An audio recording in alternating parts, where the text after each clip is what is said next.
আল্লাহ রাসূল কাবা ঘরের দরজা খুলে দেখে 360টা মূর্তি। ওমর ফারুক বললেন,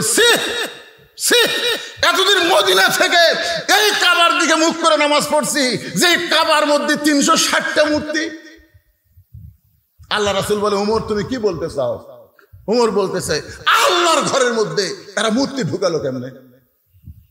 রাসূল বললেন, ওমর কাবার কোনো পাওয়ার নাই। মসজিদের ইমাম যদি এশার নামাজ পড়ে তালা না দিয়ে বাড়ি যায়, আর ফজর আযান দিবার আসে তাকে মাইক নাই, আপনার বলেন দোষ কার হবে? এ কথা কয় না কেন? দোষ কার হবে? ঘর কার? তো আল্লাহর ঘর, আল্লাহ সাইজ করবি, মুয়াজ্জিনের উপর দায়িত্ব দেয়। কাবার কোনো দাম নাই যদি কাবার আশেপাশে মুসলমান না থাকে। ধরে কারণ ঠিক কিনা? মসজিদের কোনো দাম থাকবে না যদি মসজিদে মুসল্লি না যায়। আমি আক্কেলপুর ওয়াজ করতে যাওয়ার সময় আসরের নামাজের সময় রাস্তার পাশে একটা মসজিদ, আসরের নামাজ পড়ার জন্য মসজিদে ঢুকলাম। গোটা মসজিদ টাইলস করা, সেই টাইলস 32x32, কিন্তু লোকদের দেখে ধুলে। আমি মুয়াজ্জিনকে বললাম, কে রে ভাই ধুলে কেন? ঝাড় দাও না। হুজুর আজান দিয়ে আকামত দেয়, কেউ আসে না, তো খামাকা ঝাড় দিয়ে কি হবে? এই দেখেন আমি যেটি নামাজ পড়ি এটি পরিষ্কার। আমি নামাজ পড়ি গামছা দিয়ে বাড়ি মারি, আল্লাহ ভাববে তাই আপনি যখন আসছেন আপনার জন্য পরিষ্কার করে দিচ্ছে হুজুর। হ্যাঁ তাহলে ঝাড় দাও না। না হুজুর, শুধু জুম্মার দিন ঝাড় দিই, শুধু নামাজের দিন ঝাড় দিই। আমাদের এলাকার লোকেরা মনে করে জুম্মার দিন হলো নামাজের দিন। মনে আছে চাচার কথা, মনে আছে না ভুলে গেছে? সব মনে তোবা। আগামী সোমবার ভাস্তার বাড়ি চাচার দাওয়াত, একটা খেলা হবে। ধরে কোন কি হবে? একটা খেলা। শুধু জুম্মার নামাজ পড়ে, 5 ওয়াক্ত পড়ে না। একটু মনোযোগ দেন। হুসাইন মায়ের হাত ধরে টেনে টেনে নিয়ে আইছে আল্লাহর নবীর কাছে। আল্লাহর নবীর কাছে এসেছে। ফাতেমা জোরহাত করে বলতেছে, বাবা আমার কোনো দোষ নাই, আমি প্রথম দিন গেছি স্বামীর হুকুম নাই দেখে জামিলা দরজা খোলে নাই। আমি দ্বিতীয় দিন গেছি, এই হুসাইন সঙ্গে থাকার কারণে দরজা খোলে নাই। আমি আরো 10 দিন যাব কোন আমলের কারণে। আমার আগে আল্লাহ জামিলাকে জান্নাত দিবে, আমি জানবই জানবো, কিন্তু এই হুসাইন আমার সর্বনাশ করছে। হাত ধরে আপনার কাছে নিয়ে আইছে। সঙ্গে সঙ্গে হুসাইন দৌড়ে গিয়ে নানার হাত ধরে বলে, নানা তোমার কাছে আমার প্রশ্ন হলো, তোমার মা বড় না আমার মা বড়? তুমি সত্যি করে বলো না, না তোমার মা বড় না আমার মা বড়? নবীর চোখে পানি আসে, কান্দে আর বলে, হোসাইন রে আমার মা আমিনা জান্নাত পাবে কি পাবে না তার কোনো গ্যারান্টি নাই, আর তোর মা ফাতেমাকে আল্লাহ জান্নাতি নারীদের নেত্রী বানাইছে। হোসাইন বলতেছে, যদি তুমি এটা জানতে তাহলে সাধারণ একটা কাঠুরার বইয়ের দরজায় আমার মাকে যাবার বলতা না। এটা যদি তুমি জানতে না না আমার মাকে কাঠুরার বইয়ের দরজায় তুমি পাঠাইতা না। কোন আমলের কারণে?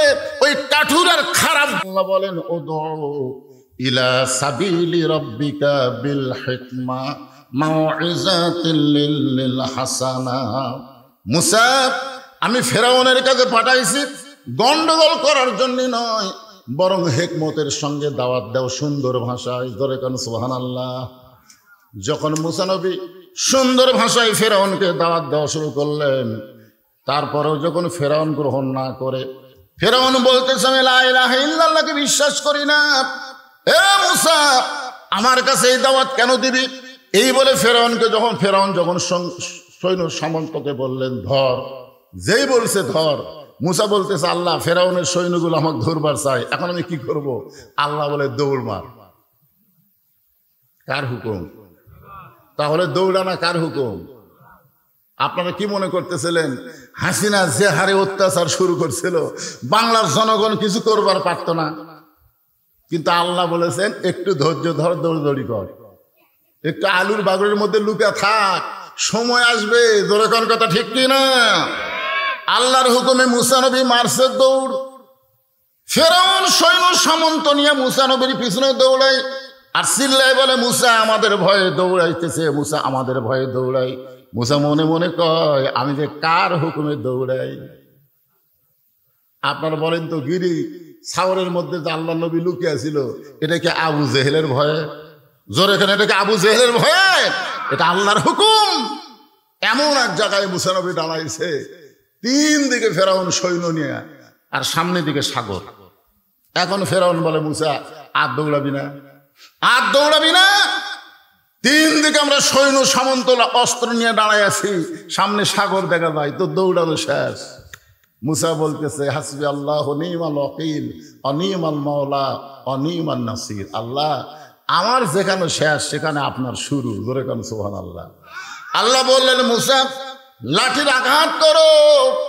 সাগরকে আল্লাহ 12 লাইন রাস্তা করে দিলেন।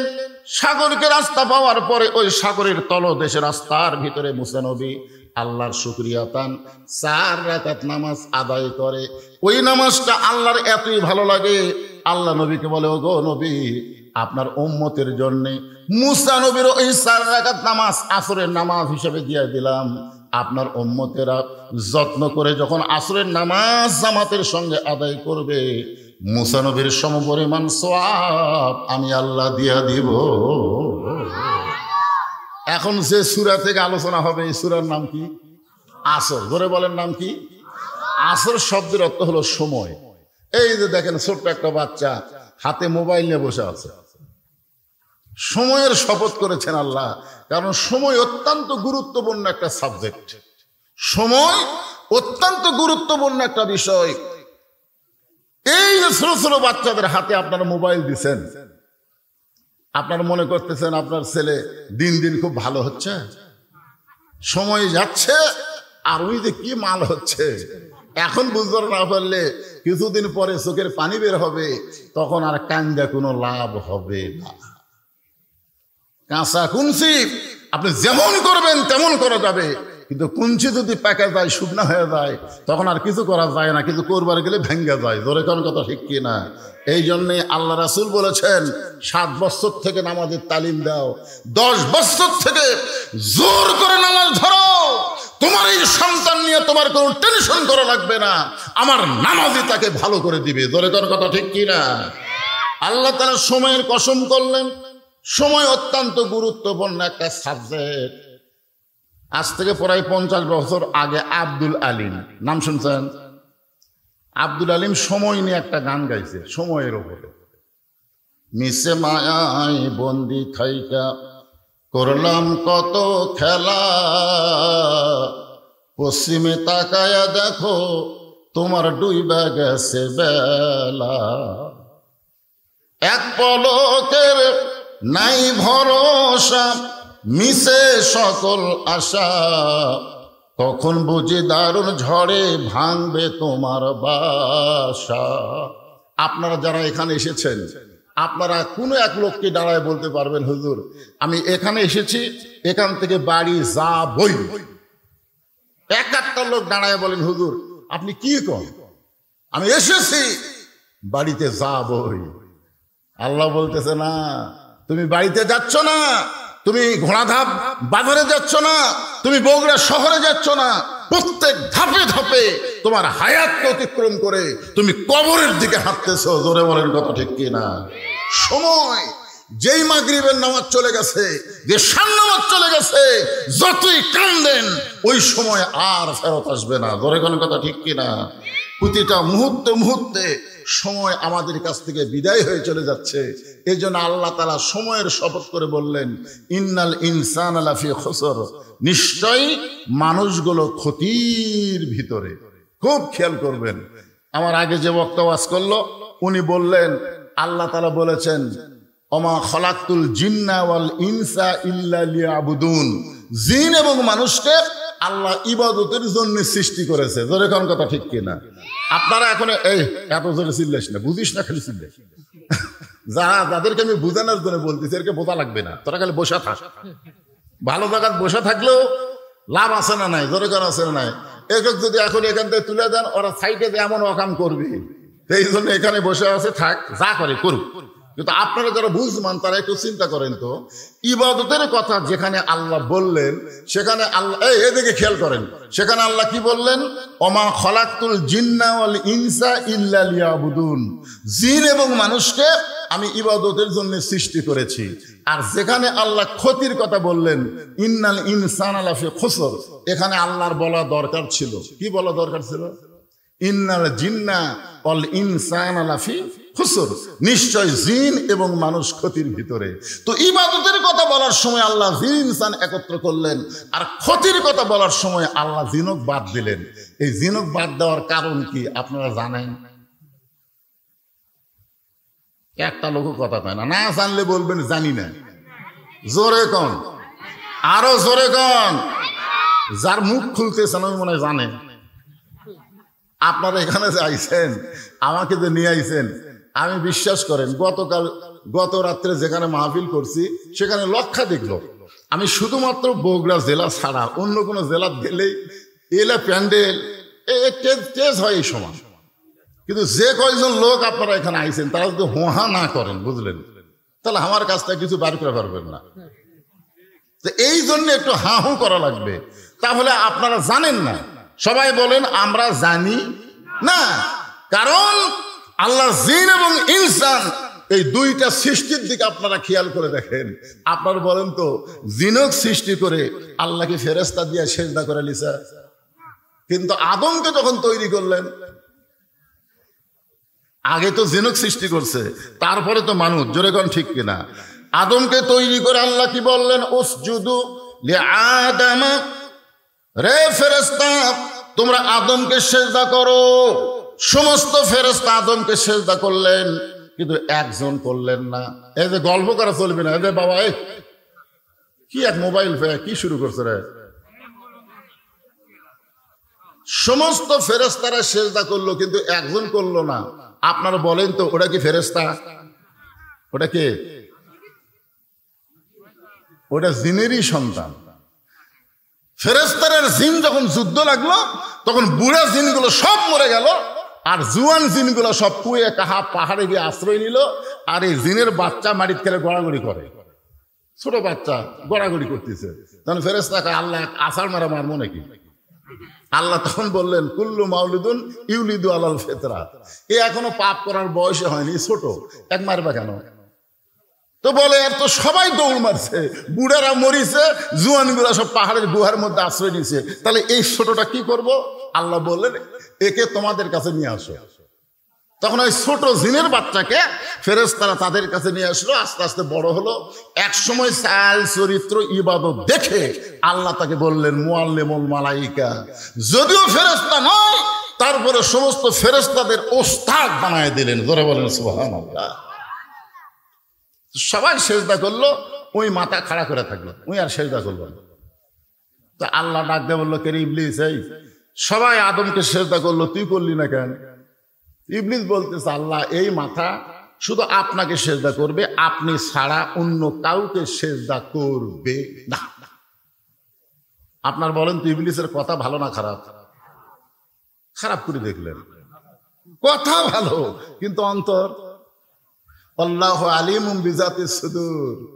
আল্লাহ তাআলা ইবলিসের অন্তরের দিকে তাকায় দেখে, ইল্লা ইবলিস আবা ওয়াস্তাকবার। আদমকে যে ইবলিস সেজদা করেনি, এটা অহংকারের কারণে। জোরে কান, কিসের কারণে?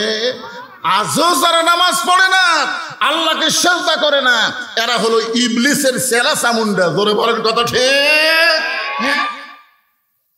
আল্লাহ বলেন, বের হয়ে যা, আমার রহমতের এরিয়ার মধ্যে তোর কোনো জায়গা নাই, যা।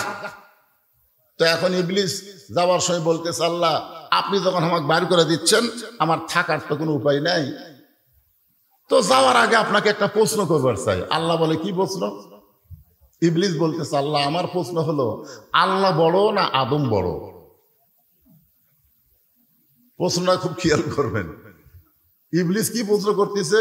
যে আমার প্রশ্ন হলো, আল্লাহ বড় না আদম বড়? আল্লাহ কয়, কে রে ইবলিস, এই তোর কি মনে হয়?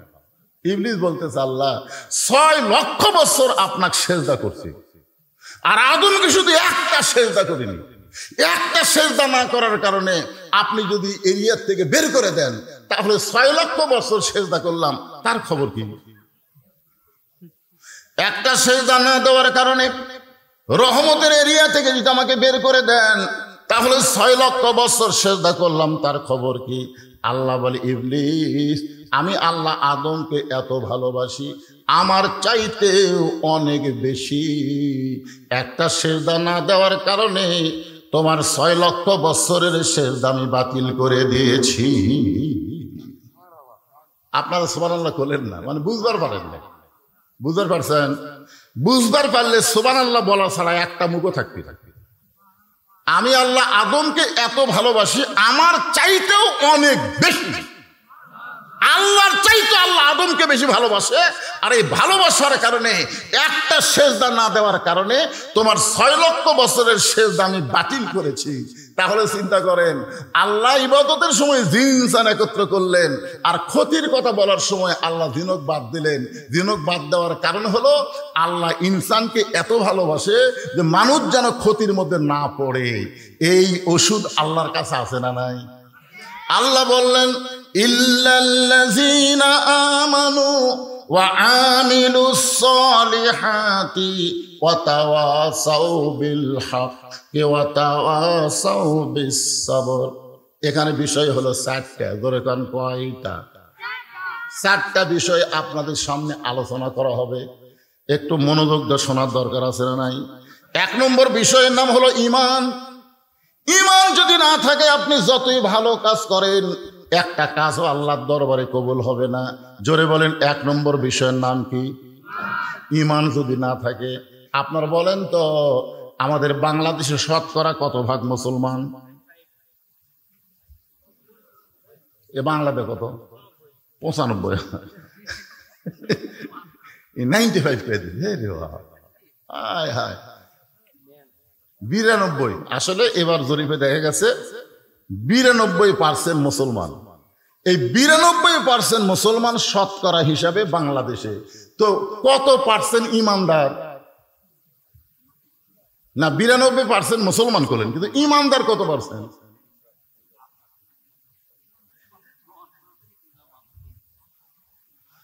এখন একটা হাদিস আপনাদের বলি, দেখেন তো এই হাদিসটা অনুসারে আপনাদের তেলধাপের মসজিদের খবর কি? আল্লাহ রাসূল বলেছেন, লা সালাতা লা ঈমানা, যার নামাজ নাই তার ঈমান নাই। এই তেলধাপ মসজিদের মুয়াজ্জিন সাহেব আছে? কুটি আছে? আচ্ছা, যাই হোক, ঠিক আছে। উনি খবর ভালো দিবার পারবে যে ফজরের আসসালাতু খায়রুম মিনান নাম শোনার পরে কি রকম মুসল্লি হয়। কারণ 5 ওয়াক্ত নামাজের মধ্যে ফজরের নামাজ কেউ যদি মসজিদে জামাতে না পড়ে, আল্লাহ রাসূল বলেন সে নামাজ বাড়ি পড়লেও মুনাফিক। ধরে কোন কথা ঠিক কিনা? ওই নামাজ যদি বাড়িতে পড়ে তা ওই মুনাফিক হবে। এত গুরুত্বপূর্ণ নামাজ হলো ফজরের নামাজ। এখন চিন্তা করেন, আমরা ইমানদার কয়জন? আমরা নামাজ ভঙ্গের কারণ জানি, আমরা ওযু ভঙ্গের কারণ জানি, আমরা কিন্তু রোজা ভঙ্গের কারণ জানি, কিন্তু ঈমান ভঙ্গের কারণ আমরা জানি। আর কথা কয় না, জানেন না? আচ্ছা, কেউ যদি আপনাদের মধ্যে এরকম গজল গায়, আমার দয়াল বাবার দরবারেতে কেউ ফিরে না খালি হাতে, আপনার বলেন তো এই লোকটার ঈমান আছে? বলা লাগবে ইয়াকা নাবুদু ওয়া ইয়াকা নাস্তাইন, আমরা ইবাদত করি কার? তাহলে সাহায্য চাই কার কাছে? এখানে দয়াল বাবার কোনো কথা বলা চলবে? ঈমান ভঙ্গের 1 নম্বর কারণ হলো শিরক করা, আল্লাহর সঙ্গে কাউকে শরীক করা। সাথে সাথে ঈমান ভেঙ্গে ওই মুমিন থেকে মুশরিক হয়ে যায়। আপনাকে এলাকায় দুর্গা পূজা হচ্ছে? হয়নি? বাঁচছেন? আরে আপনাদের গাঁও না থাকলে এলাকাতে হয়নি? আচ্ছা, দুর্গা পূজার আগে হিন্দু ঠাকুর বললো যে মুসলমানের অত্যাচারে এত ভিড়, আমরা ঠিক মতো পূজাই করে পারলাম না। আপনারা বলেন তো, হিন্দু ঠাকুর যদি বলে যে মুসলমানের ভিড়ের কারণে আমরা ঠিক মতো মা দুর্গাকে পূজা করতে পারলাম না মুসলমানের কারণে, তাহলে হিন্দু ঠাকুরকে দেখবার যে সমস্ত মুসলমান গেছে এরা আর মুমিন আছে? এরা মুসলমান নাম আছে কিন্তু মুশরিক হয়ে গেছে। সাহাবারা বললেন, হে রাসূলুল্লাহ, এই ঈমান সম্পর্কে আমাদেরকে সুন্দর করে একটু বললে ভালো হয়। আল্লাহ রাসূল বললেন, তাহলে শোনো, ইকরার বিল লিসান, তাসদিক বিল জানান, আমল বিল আরকান, এরই নাম হলো ঈমান। এখানে 3টা কথা বলা হয়েছে। ধরে কোন কয়টা? 1 নম্বর হলো ইকরার বিল লিসান, জবানে বলতে হবে লা ইলাহা ইল্লাল্লাহ। 2 নম্বর তাসদিক বিল জানান, কলিজার মধ্যে ইমানের জায়গা দেওয়া লাগবে। কলিজার মধ্যে যখন ইমানের জায়গা দিবেন তখন ওই মানুষটার চরিত্র হযরত বেলালের মতো হয়ে যাবে। এই যে সুবহানাল্লাহ করেন, হযরত বেলাল কেমন? সারাদিন মারছে, সারাদিন মারছে আর বলেছে শুধু একবার বল আল্লাহ রাসূল মানি না। বেলাল বলে যত মারো লা ইলাহা ইল্লাল্লাহ ছাড়া আমার কোনো কথাই নাই। সারাদিন মারার পরে সারা রাত বুকে পাথর চাপা দিয়ে রাখছে, এত বড় পাথর যে একটা সুস্থ মানুষকে চাপা দিলে সাথে সাথে সে বেলুন ফোটার মতন ফুটে মরে যাবে। কয়েকজন যুবক কাফের পাথর এনে বেলালের বুকে চাপা দিল। আবু জেহেল বলল পাথরের ভারীতে এমনি মরে যাবে। সবাই যখন পাথর চাপা দিয়ে রাত্রেবেলা চলে গেল, এমন সময় বেলাল বলতেছে, আল্লাহ তুমি আমার জাতির পিতা ইব্রাহিমের জন্য আগুনের চুলা যদি শান্তির বাগান বানানো পারো, তুমি যদি মুসা নবীর জন্য সাগরকে রাস্তা বানানো পারো, তাহলে তুমি তো সে আল্লাহ আছো, তুমি কি আমার বুকের পাথর তুলার মতন পাতলা করে দিবার পারবা না? যখন আল্লাহ পারবে কি পারবে না? পারবে না। বেলালের ইমানের কাছে পাথর আল্লাহ তুলা বানায় দিচ্ছে। সকালবেলা কাফেরেরা বেলালের লাশ নিতে এসে দেখে বেলালের নিঃশ্বাসে পাথর উঠতেছে আর ডাবতেছে, উঠতেছে আর ডাবতেছে। হায় হায়, আপনারা বলেন তো ইমানদারের পাওয়ার আছে না নাই? ইমানদারের নিঃশ্বাসের কারণে মনে মনে টনে টনে ওজনের পাথর উঠতেছে আর ডাবতেছে। একজন যুবক গিয়ে আবু জেহেলকে বলে, নেতাজি যেই পাথর চাপা দিলেই বেলাল মরে যাবে, সেই পাথর নিঃশ্বাসের সঙ্গে উঠতেছে আর ডাবতেছে। আবু জেহেল আর বেলালের মনিব উমাইয়া 2 জন দৌড়ে এসে বেলালের মুখের মধ্যে হাতটা ঢুকায় জিহ্বাটা টেনে বের করে এই জিহ্বার মধ্যে পেরেক ঢুকায় দেয়, জিহ্বার মধ্যে পেরেক ঢুকায় দেয়। তারপরেও যেন বেলাল আল্লাহ বলতে না পারে। বেলাল আল্লাহ না বলতে পারলেও আহাত আহাত আহাত আহাত শব্দ উচ্চারণ করতেছে। সমস্ত কাফেররা হই হট্টগোল করে হাসতেছে। বেলাল চোখের পানি বের করে বলে, মাবুদ জীবন চলে যাবে কিন্তু একটা মুহূর্তের জন্য তুমি ছাড়া আমি থাকতে চাই না। সঙ্গে সঙ্গে কোরআনের আয়াত নাজিল হয়ে গেল, ওয়াহুয়া মাআকুম আইনামা কুনতুম। বেলাল তুমি আছো যেখানে, আমি আল্লাহ আছি সেখানে। লিল্লাহি তাকবীর। তাহলে ইমানের 3 নম্বর কি? আমল বিল আরকান। ইমান অনুযায়ী আমল করা লাগবে। আপনারা বলেন তো, সূরা আসরের 2 নম্বর বিষয় হলো ওয়া আমিলুস সলিহা, নেক আমল করা। এ ভাইজান মনোযোগ দিয়ে শোনেন, ইমান অনুযায়ী যদি আমল করতে চান 1 নম্বর আমলের নাম কি? যে আমল না করলে ইমান থাকে না। আমি আগে হাদিস বলেছি, যে আমল না করলে, আপনি যদি রোজা না করেন আপনাকেও কাফের বলতে পারবে না। আপনি যদি হজ না করেন আপনাকেও কাফের বলতে পারবে না। আপনি যদি যাকাত দিবার না পারেন আপনাকেও কাফের বলতে পারবে না। কিন্তু মান তারাকা সালাতু মুতাম্মিদান ফাকাত কাফারা, ইচ্ছা করে 1 ওয়াক্ত নামাজ বাদ দিল সে কাফের হয়ে গেল, কাফের হয়ে গেল। তাহলে আপনারা বলেন তো, আমলের মধ্যে যে কয়টা আমল আল্লাহ দিছে এর মধ্যে 1 নম্বর আমলের নাম কি? সবাইকে বলা লাগবে। 1 নম্বর আমলের নাম কি? নামাজ। কয় ওয়াক্ত পড়েন? কয় ওয়াক্ত? জুমার নামাজের কতগুলো আছে প্যাটি, সবার শেষে এসে আগে যায়। এরকম কিছু মুসল্লি আছে না নাই? এখন হয়েছে দেখবেন, আসবে সবার শেষে, যাবে সবার আগে। একজনের বইয়ের পেটে বাচ্চা আইছে, নিয়ত করছে, আল্লাহ তুমি যদি আমাকে একটা পুত্র সন্তান দাও আমি পীর সাহেবকে 1 সন্ধ্যা ভাত খিলাবো। আল্লাহ একটা কন্যা সন্তান দিছে, আর ভাত কিরান লাগে? পরের বারে আবার একটা বইয়ের পেটে বাচ্চা আইছে, নিয়ত করছে, আল্লাহ তুমি যদি আমাকে একটা পুত্র সন্তান দাও আমি মসজিদের ইমামকে 1 সন্ধ্যা ভাত খিলাবো। আল্লাহ সেইবারও একটা কন্যা দিছে। পরের বার চান্স নিচ্ছে দিকে আর একবার চান্স নেই। যেরকম আমি 3 বার চান্স নিয়ে 3টাই বেটি হচ্ছে, বুঝলেন? পরের বার চান্স নিয়ে বইয়ের পেটে যখন বাচ্চা আইছে তখন রাগ করে বলতেছে, আল্লাহ তুমি যদি আমাকে একটা পুত্র সন্তান দাও আমি শয়তানকে 1 সন্ধ্যা ভাত খিলাবো। মানে রাগ করে ফেলে দিছে। আল্লাহ সেইবারই একটা পুত্র দিছে। সন্তানের মা এখন সন্তানকে কোলে নিয়ে বলে, দিয়ে আল্লাহ বোঝে মন কায়রা নিতে কতক্ষণ। দিয়ে আল্লাহ বোঝে মন কায়রে নিতে কতক্ষণ। তুমি যে নিয়ত করলে পুত্র হলে শয়তানক একসঙ্গে ভাত খেলাবা, তো শয়তানক দাওয়াত দাও না কেন? স্বামী বলে পীর পাওয়া যায়, ইমাম পাওয়া যায়, শয়তান আমি কোথায় পাই? এখন বউ বলতে শয়তানকে যদি দাওয়াত না দাও তোমার ভাত খাওয়া বন্ধ। তুমি জানো মান্যত পুরো না করলে সন্তান আমার বাঁচবে না। ওই মনের দুঃখে রাস্তা ঘুরতেছে। একজন বলে কে রে ভাই মন ভার কেন?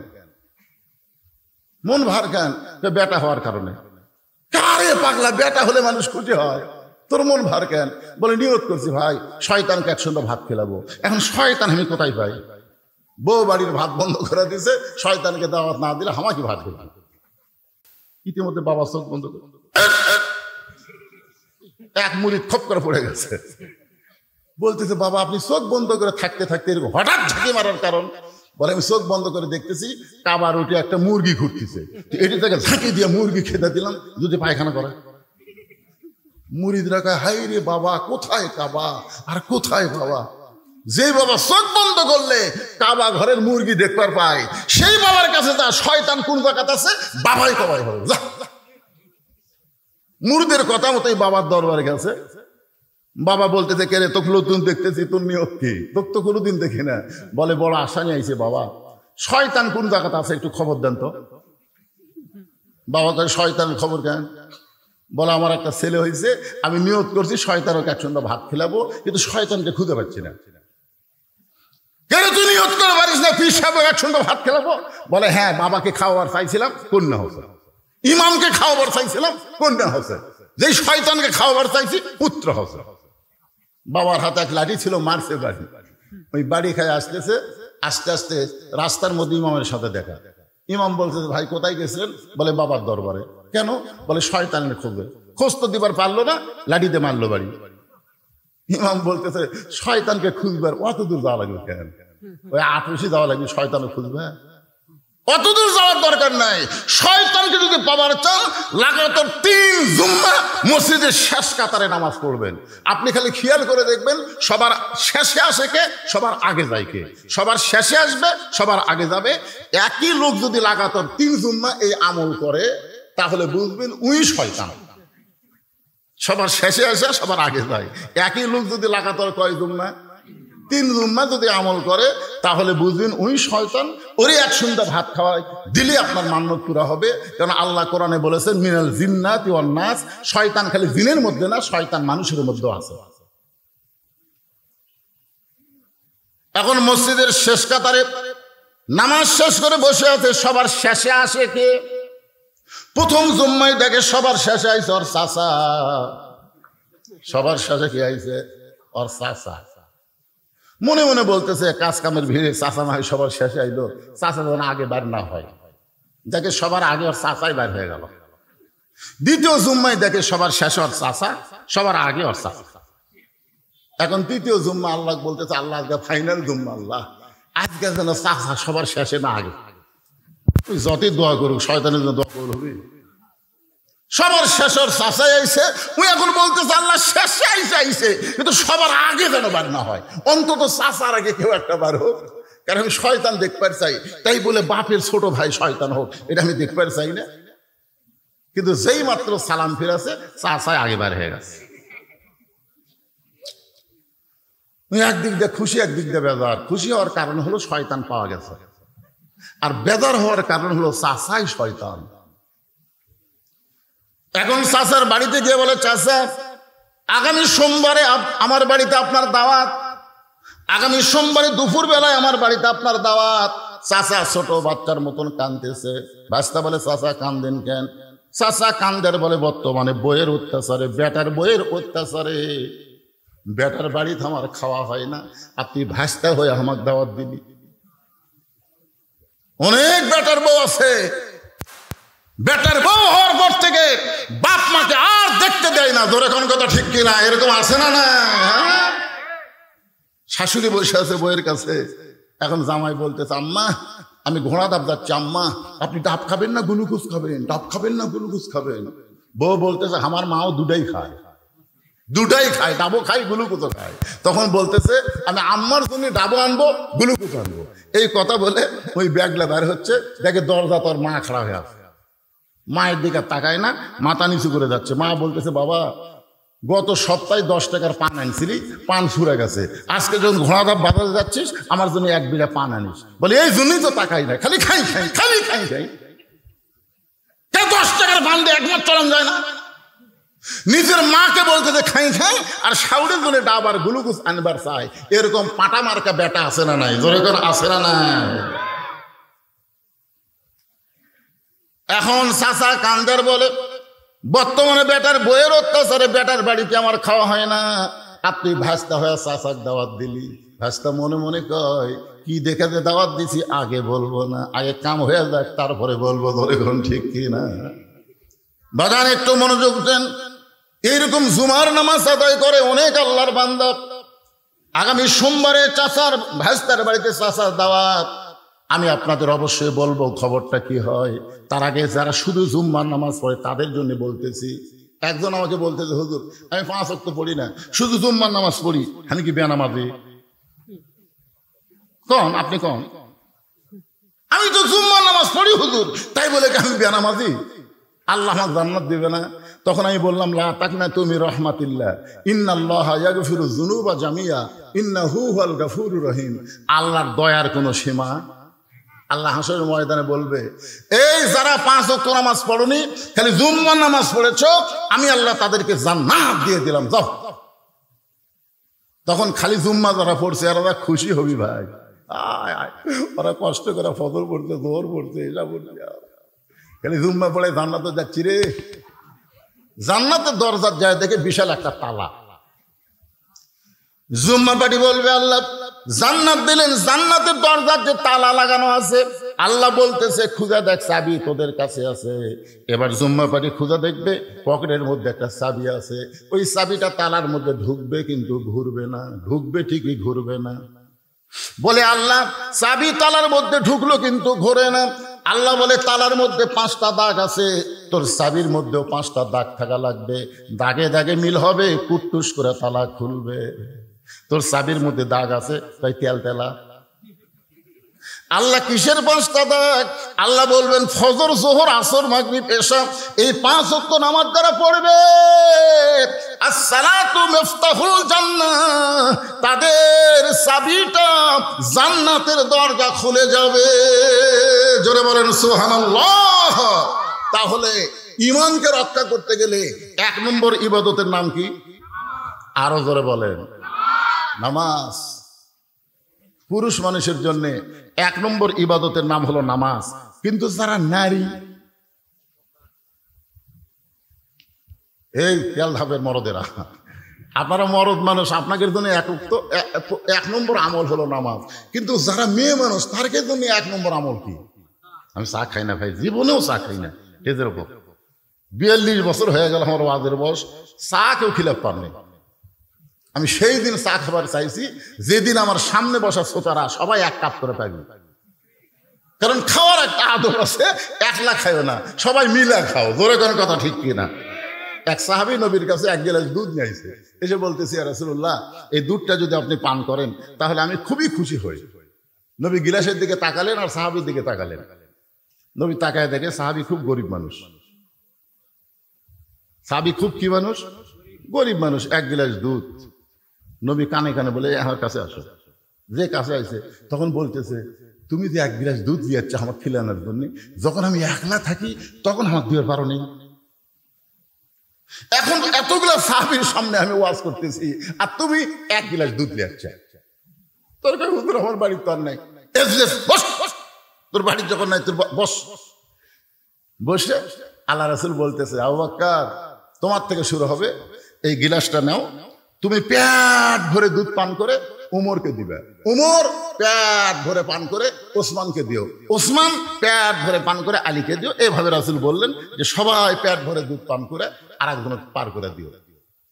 তাও আবু বকর গিলাসের দুধের দিকে তাকায় চিন্তা করে, যে দুধ আছে আমি 2 ঢোক খালি দুধ শেষ, পেট ভরে কেমনে হবে? আবু বকর রাদিয়াল্লাহু বারবার গিলাসের দিকে তাকায় থাকে। রাসূল ডাক দিয়ে বলে, আলী, আবু বকর, যে 2 চোখ তোমার গিলাসের দুধ কম দেখতেছে, এই 2 চোখ তুমি বন্ধ করে দাও। সঙ্গে সঙ্গে আবু বকর দুই চোখ বন্ধ করে দেখে তার হাতে দুধের গিলাস নাই, ওই গিলাসটা যেন আল্লাহ দুধের ভাণ্ড বানায়া দিছে। পেট ভরে দুধ পান করে উমরকে দেয়। উমর ফারুক আবু বকরের মুখের দিকে তাকায় আর গিলাসের দিকে তাকায়। আবু বকর বলে, উমর কি দেখতেছে? বলে, আপনি যে ঢক ঢক করে খাইলেন, কি খেলেন? আপনি যে খাইলেন, খাবার যে ঢক ঢক করে একটা শব্দ শুনলাম, তো দুধ তো যা খাই আছে। আবু বকর বললেন, উমর চোখ বন্ধ কর, বন্ধ কর। উমর ফারুক চোখ বন্ধ করে দেখে তার হাতে দুধের গিলাস নাই, আল্লাহ তাআলা দুধের বালতি বানায় দিছে। জোরে করে সুবহানাল্লাহ। সবাই চোখ বন্ধ করে দুধ পান করে পেট ভরে গেল। নবীর কাছে দুধের গিলাস দিল, নবী দুধ পান করে সাহাবীকে বলল, ধরো গিলাস ধরো। সাহাবী তাকায় দেখে যা দুধ তাই আছে। বলল, ইয়া রাসূলুল্লাহ, যা দুধ দিলাম তাই আছে। রাসূল বললেন, তোমার দুধ তুমি দিয়েছো, কিন্তু তুমি দাওয়াতকারী, আর যিনি খাওয়াইছেন তিনি হলেন আল্লাহ। খাওয়ানোর মালিক কে? তুমি দাওয়াতকারী। আল্লাহ তাআলা তোমার দুধের উপরে বরকত দিয়া, আমা মিন দাব্বাতিন ফিল আরদি ইল্লা আলাল্লাহি রিজকুহা। জোরে বলেন আল্লাহু আকবার। একটু খেয়াল করেন, পুরুষ মানুষের জন্য এক নম্বর হলো নামাজ, আর নারীদের জন্য এক নম্বর হলো পর্দা। আল্লাহ রাসূল বললেন, ফাতেমা, তোমার সঙ্গে আমার গুরুত্বপূর্ণ কিছু কথা আছে। ফাতেমা বললেন, বাবা কি গুরুত্বপূর্ণ কথা? রাসূল বললেন, ফাতেমা, কখনো কি তোমার মনে হয় যে তোমার বাবা বিশ্ব নবী বলে আল্লাহ তোমাকে জান্নাত দিবে? এই কথা কি কখনো মনে হয়? ফাতেমা বলতেছে, বাবা সব সময় আমার মনে হয় আমার বাবা বিশ্ব নবী, এই ওসিলায় আল্লাহ আমাকে জান্নাত দেবে। রাসূল বললেন, ফাতেমা, বিশ্ব নবীর মেয়ে হওয়ার কারণে আল্লাহ তোমাকে জান্নাত দেবে না। জান্নাতে যদি যাওয়ার চাও, জান্নাতের আমল করে তোমাকে জান্নাতে যেতে হবে। ফাতেমা বললেন, বাবা মেয়েদের জন্য জান্নাতের আমল কি? রাসূল বললেন, মাত্র 4টা আমল করা লাগবে। আমার মায়েরা যারা পর্দার অন্তরালে আর বাবারা যারা সামনে আছেন, একটু গুরুত্ব দিয়ে শোনেন। 1 নম্বর নামাজ, 2 নম্বর রোজা, 3 নম্বর স্বামীর খেদমত করা। যখন স্বামী খেদমত চাবে তখন খেদমত করা লাগবে। আর 4 নম্বর হলো সতীত্বের হেফাজত, পর্দা করা। রাসূল বলেন, ফাতেমা 24 ঘন্টার মধ্যে 5 বার নামাজ পড়লে নামাজের হক আদায় হবে। 24 ঘন্টায় নামাজ পড়া লাগবে না। রমজান মাসে শুধু রমজান মাসে রোজা রাখলে রোজার হক আদায় হবে, সারা বছর রোজা রাখা লাগবে না। ও ফাতেমা, স্বামী যখন খেদমত চাবে তখন খালি স্বামীর খেদমত করবে, সব সময় খেদমত করা লাগবে না। কিন্তু সতীত্বের হেফাজত, পর্দা করা, এই পর্দা ফাতেমা 24 ঘন্টায় করা লাগবে। এক মুহূর্ত নারীরা পর্দা ছাড়া থাকতে পারবে? কথা জোরে কর না কেন? এক মুহূর্ত। সঙ্গে সঙ্গে ফাতেমার কাছে একটা ওড়না ছিল, এই ওড়নাটা মাথার উপরে দিয়া ফাতেমা বললেন, বাবা এই মুহূর্তে আমি পর্দার মধ্যে ঢুকে গেলাম, এই মুহূর্তে আমি পর্দার মধ্যে ঢুকে গেলাম। আল্লাহ রাসূল বললেন, আল্লাহ আমার মেয়ে পর্দার মধ্যে ঢুকে গেল, আল্লাহ তুমি তার পর্দাকে কবুল করে নাও। ফাতেমা বললেন, পর্দার মধ্যে ঢুকে গেলাম। রাসূল দোয়া করলেন, পর্দার মধ্যে ফাতেমা ঢুকে গেল। একদিন আল্লাহ রাসূলকে বলে, নবী গো, আপনার ফাতেমার পর্দা দেখে আমি আল্লাহ এত খুশি হয়ে গেছি, আমি আপনার মেয়েকে ডিগ্রি দিলাম, আমি আপনার মেয়েকে ডিগ্রি দিলাম সাইয়্যিদাতুন নিসা আহলুল জান্নাহ ফাতেমাতুজ জোহরা। আপনার ফাতেমা হবে জান্নাতি নারীদের নেত্রী। আপনার ফাতেমা হবে জান্নাতি নারীদের নেত্রী শুধুমাত্র এই পর্দার আমলের কারণে। জোরে কর না সুবহানাল্লাহ। রাসূল তো সেই খুশি। ফাতেমা ডাক দিয়ে বলেন, ফাতেমা আল্লাহ তোর পর্দা কবুল করছে রে, তোকে জান্নাতি নারীদের নেত্রী বানায় দিছে। ফাতেমা তো সে আনন্দ, আল্লাহ আমাকে জান্নাতি নারীদের নেত্রী বানালো। বাংলাদেশের নেত্রী না, জান্নাতি নারীদের নেত্রী। এই কথা বলে রাসূল যখন চলে যাচ্ছে খুব খুশি। এমন সময় আল্লাহ ডাক দিয়ে বলে, হাবিব খবর আর একটা আছে। রাসূল বললেন, আল্লাহ কি খবর? বলে, আপনার ফাতেমা জান্নাতি নারীর নেত্রী হবে, কিন্তু আপনার ফাতেমার আগে একটা নারী জান্নাতে যাবে। যেই বলছে আপনার ফাতেমার আগে একটা নারী জান্নাতে যাবে, সঙ্গে সঙ্গে নবী বলেন, আল্লাহ আমার ফাতেমা পর্দার কারণে জান্নাতে নারীদের নেত্রী হলো, কিন্তু আমার ফাতেমার আগে যে মেয়েটা জান্নাতে যাবে ওই মেয়েটার আমল কি? আল্লাহ রাসূলকে আল্লাহ বললেন, ওই যে একটা বাড়ি দেখতেছেন? বলে হ্যাঁ। ওই বাড়ির সামনে একটা জঙ্গল দেখা যায়। বলে জি। ওই জঙ্গলের সামনে ছোট্ট একটা ঝুপড়ি ঘর, ওই ঘরটা হলো একটা কাঠুরিয়ার ঘর। ওই কাঠুরার বিবি জামিলাকে আমি আল্লাহ সবার আগে জান্নাত দিয়ে দিব। আমার মায়েরা যারা পর্দার অন্তরালে, একটু চিন্তা করে দেখেন জামিল এমন কি আমল করলো যে আমল করার কারণে সাইয়্যিদাতুন নিসায়ে ফাতেমাতে জান্নাতের নারীদের নেত্রী ফাতেমার আগে জামিলাকে জান্নাত দিবে। এটা মেয়ে মানুষের জন্য শোনার দরকার আছে না নাই? আমাদের মেয়েগুলো যদি ভালো হয় আমাদের দুনিয়ায় জান্নাত হবে, দুনিয়ায় জান্নাত। একদিন হোসেন রাদিয়াল্লাহ নবীর কাছে গিয়ে বলে, নানু ভাই আমি একটু আপনার কাছে যাবার চাই, আমি একটু আপনার কাছে যাবার চাই। আল্লাহ রাসূল বলেন, হোসেন এখন দরজা খোলা যাবে না, এখন আমি জান্নাতে আরাম করতেছি, জান্নাতে আরাম করতেছি। হোসেন বলে, আমার নানা ভাঙ্গা ঘরের মধ্যে কথা কয় আর নানা জান্নাতে আরাম করে, এটা কেমন জান্নাত রে?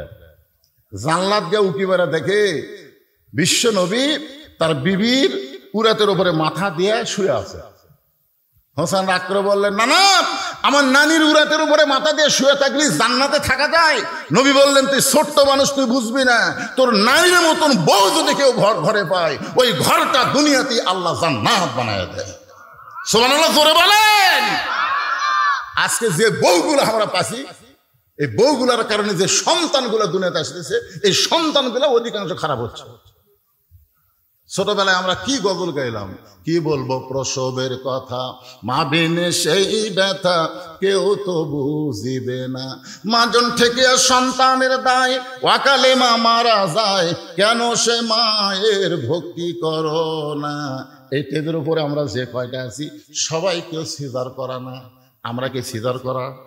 কথা কর না কেন? আজ থেকে 15 বছর আগে সিজার আছিল, এই যে হঠাৎ সিজার শুরু হলো। আমাকে হুজুর, আমার ছেলে খালি কান্দে, হুজুর একটু দোয়া দোয়া পড়ে ফু দেন তো। কোরআনের সবচাইতে দামি আয়াত হলো আয়াতুল কুরসি।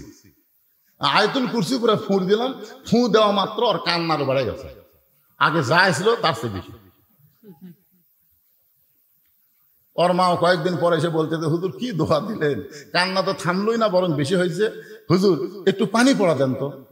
বিশ্বাস করেন সূরা ফাতিহা, যাকে সূরাতুশ শিফা বলা হয়, সূরা ফাতিহা, সূরা ফালাক, নাস, এই 3 সূরা একত্র করে 1 বোতল পানি ফুঁক দিয়ে বললাম, মা বিসমিল্লাহ করে খাওয়া দাও।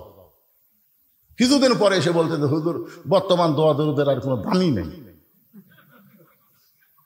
আমারই মন খারাপ হয়ে গেল যে আল্লাহ সময়ের আসর, সময়ের শপথ করে বলতেছে, আর এই কই বর্তমান সময়ের কোনো দাম নেই, দোয়া দরুদের দাম নেই। কিছুদিন পরে আবার দেখা কেমন কান্দিছে, এরকম যদি কান্দে তোমাকে ঘুম পাড়াই তো কষ্ট। না হুজুর আর কান্দে না। আমি বললাম, কোন দোয়ায় ভালো আছে? দোয়া লাগেনি হুজুর, ওর বাপ একটা মোবাইল কিনেছে, যখন কান্দে তখনই চালু করে দেয়। আমার বাচ্চা মোবাইল ছাড়া ভাতই খায় না হুজুর। আমি তখন বললাম, মা তুমি সত্যি করে বলো তো, তোমার এই ছেলেটা কি নর্মালে হয়েছে না সিজার করা? তখন বলতে, হুজুর সিজার করে। সেই জন্যই তো সিজার করা বাচ্চাকে দোয়া দরুদ দেওয়ার কাম হবে না, কাম হবে না। অধিকাংশ সিজারকারী ডাক্তার হলো বড়দ মানুষ। একটা মেয়ে মানুষের পেট কাটতেছে, লাইড়ে আছে, কথা কর না কেন, কথা কর না কেন? প্রত্যেকটা ডাক্তার আলট্রাসাউন্ড করে দেখে নর্মালে বাচ্চা হবে, নর্মালে বাচ্চা হবে। বাংলাদেশে 3টা জিনিস খেয়াল করবেন। 1 নম্বর হলো ডাক্তারের বইয়ের সিজার লাগে না। ডাক্তারের বইয়ের কি লাগে না? 2 নম্বর হলো মৌলানার বাড়িতে মিলাদ লাগে না। 3 নম্বর হলো পীরের বউ কোনোদিন মুরিদ হয় না। খুব খেয়াল করবেন, পীরের বউ কোনোদিন মুরিদ হবে না, কারণ জানে আমার পীর সাহেব মাঝে মধ্যে মুরিদের বইয়ের দিকে চোখ মারে, এই লুচ্চার হাতে কে মুরিদ হবে না। আর ডাক্তার জানে সিজার করলে মায়েরও ক্ষতি, বাপেরও ক্ষতি, মায়েরও ক্ষতি, বাচ্চারও ক্ষতি, এই জন্য ডাক্তার সিজার করায় না। আর মৌলানা জানে মিলে কি পরের বাড়ি পড়াই, কিন্তু নিজের বাড়ি মিলাদ পড়ে না। একটু মনোযোগ দিয়ে শুনবেন। সূরা আসরের 2 নম্বর বিষয় ওয়া আমিলুস সালিহাত। আপনাদের সামনে আলোচনা করতেছি কোন আমলের কারণে জামিলা ফাতেমার আগে জান্নাতে যাবে। এই কথা যখন ফাতেমার কানে আসলো, ফাতেমা বলে, বাবা জামিলা এমন কি আমল করলো যে আমল করার কারণে আমার আগে আল্লাহ তাকে জান্নাত দিবে। রাসূল বলে, ফাতেমা জানবার যদি চাও তাহলে তোমাকে তদন্ত করে জানতে হবে, শুধুমাত্র কোন আমলের কারণে জামিলা ফাতেমার আগে জান্নাতে যাবে এইটা জানার জন্য ফাতেমা তদন্তে বের হলেন। আসরের নামাজের পরে চুপি চুপি ফাতেমা জামিলার ঘরের দরজা গিয়ে বললেন, জামিলা, আমি নবীর মেয়ে ফাতেমা, আমি তোমার সঙ্গে একটু দেখা করবার চাই, তুমি একটু দরজা খুলে দাও, আমি তোমার ঘরের ভিতরে ঢুকবো। জামিলা দরজায় কান্না শুরু করে দিলেন। ফাতেমা বলে, জামিলা কান্দো কেন? বলে, কান্দার কারণ হলো আমার সারা জীবনের সাধনা নবীর মেয়ে ফাতেমাকে আমি এক নজর দেখতে চাই। ফাতেমা বলতেছে, দরজা খুললেই দেখা হবে, তাহলে কান্দার কি দরকার? জামিলা বলতেছে, দরজা কেমনি খুলবো? আমার স্বামী বাড়িতে নাই, আর স্বামী কাঠ বিক্রি করতে গেছে বাজারে, স্বামীর হুকুম ছাড়া ফাতেমার জন্য দরজা খুলতে আমি জামিলা বড় ভয় পাই। যেই মাত্র কইছে স্বামীর হুকুম ছাড়া ফাতেমার জন্য দরজা খুলতে আমি জামিলা বড় ভয় পাই, ফাতেমা 2 ধাপ পিছনে আসছে, 2 ধাপ পিছনে আসছে। সর্বনাশ! একটা মেয়ে মানুষের জন্য আর একটা মেয়ে দরজা খুলবে, তাও আবার স্বামীর হুকুম লাগবে। এই মায়েরা মনোযোগ দিয়ে শোনেন, একটা ফকুনি ভিক্ষা করে বেড়াচ্ছে, মা সারটা ভিক্ষা দে, কোনোদিন কয় না বাবা সারটা ভিক্ষা দে, কোনোদিনও মা সারটা ভিক্ষা দে। মা দরজা খুলে দিছে, ওই ঘরের মধ্যে যায়, বাড়ির মধ্যে যায়, দেখে মোটর সাইকেল কোন জায়গা তুলছে, কি কোন জায়গা তুলছে, এই শালা ফকুনি সব দেখছে, দেখে এসে চোরক তছে, মোটর সাইকেল ওই ধারত থাকে, ওই ধারত থাকে, পাওয়ার টিলা সব তছে। পর 2 দিন পর চুরি হয়ে গেছে। এখনকার অধিকাংশ চোরের সাথে ফকুনির লাইন আছে। কথা কন না কেন, কথা কন না কেন ভাই রে? নবীর শিক্ষা করো না ভিক্ষা, মেহনত করো সবে।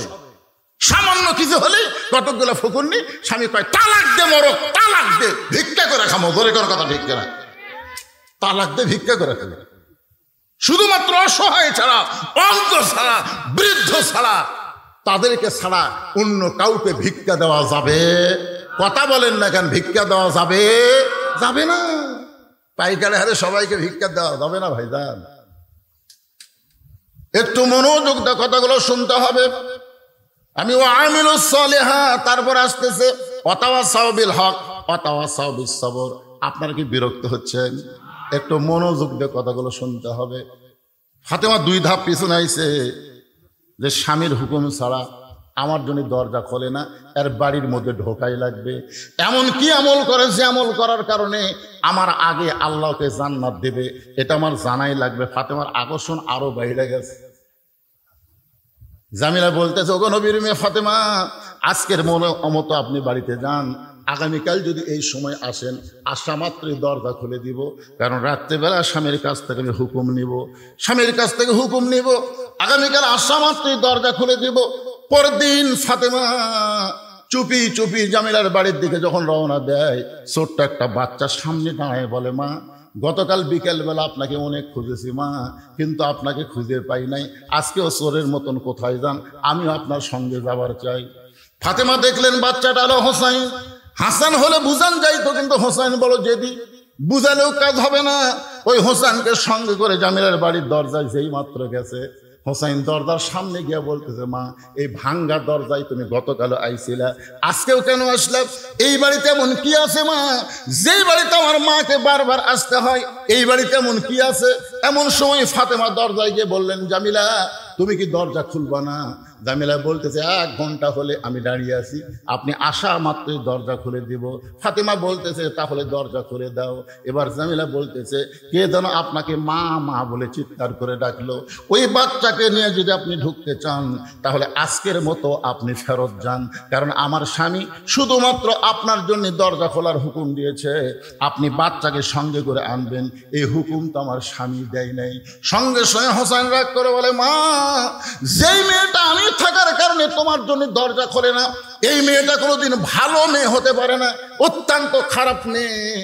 সঙ্গে সঙ্গে ফাতেমা হোসেনকে বুকের মধ্যে নিয়ে কপালে একটা চুমু দিয়ে বলে, বাবা, তুমি যে মেয়েটাকে খারাপ বলতেছ, তোমার নানা বলেছে ওই মেয়েটা তোমার মায়ের আগে জান্নাতে যাবে।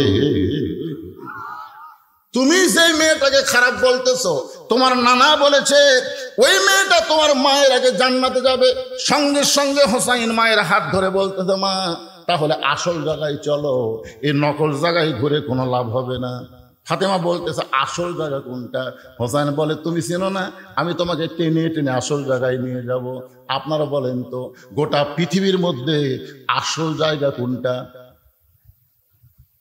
জায়গা কোনটা সেটা আপনারা বোঝেন নাই, কিন্তু বহু বছর আগে আব্দুল আলিম গানের মধ্যে বলে দিয়েছে, মনে বড় আশা ছিল আমি যাব মদিনায়। সবাই বলেন মনে বড় আশা ছিল আমি যাব মদিনায়। আচ্ছা, এই গান গাইলে গুনাহ হবে?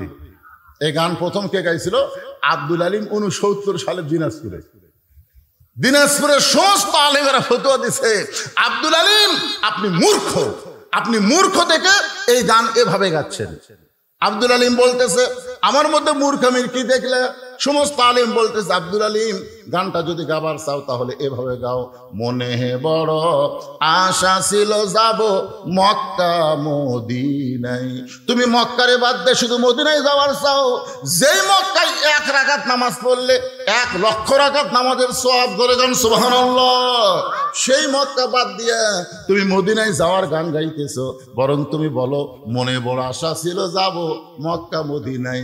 আব্দুল আলিম তখন কোরআন থেকে একটা শিল্পী হয়েও কোরআন বোঝে, কোরআন থেকে তেলাওয়াত করলেন, কুল ইন কুনতুম তুহিব্বুনাল্লাহ ফাত্তাবিউনি ইউহিব্বুকুমুল্লাহ ওয়া ইয়াগফির লাকুম যুনুবাকুম ওয়াল্লাহু গফুরুর রহিম।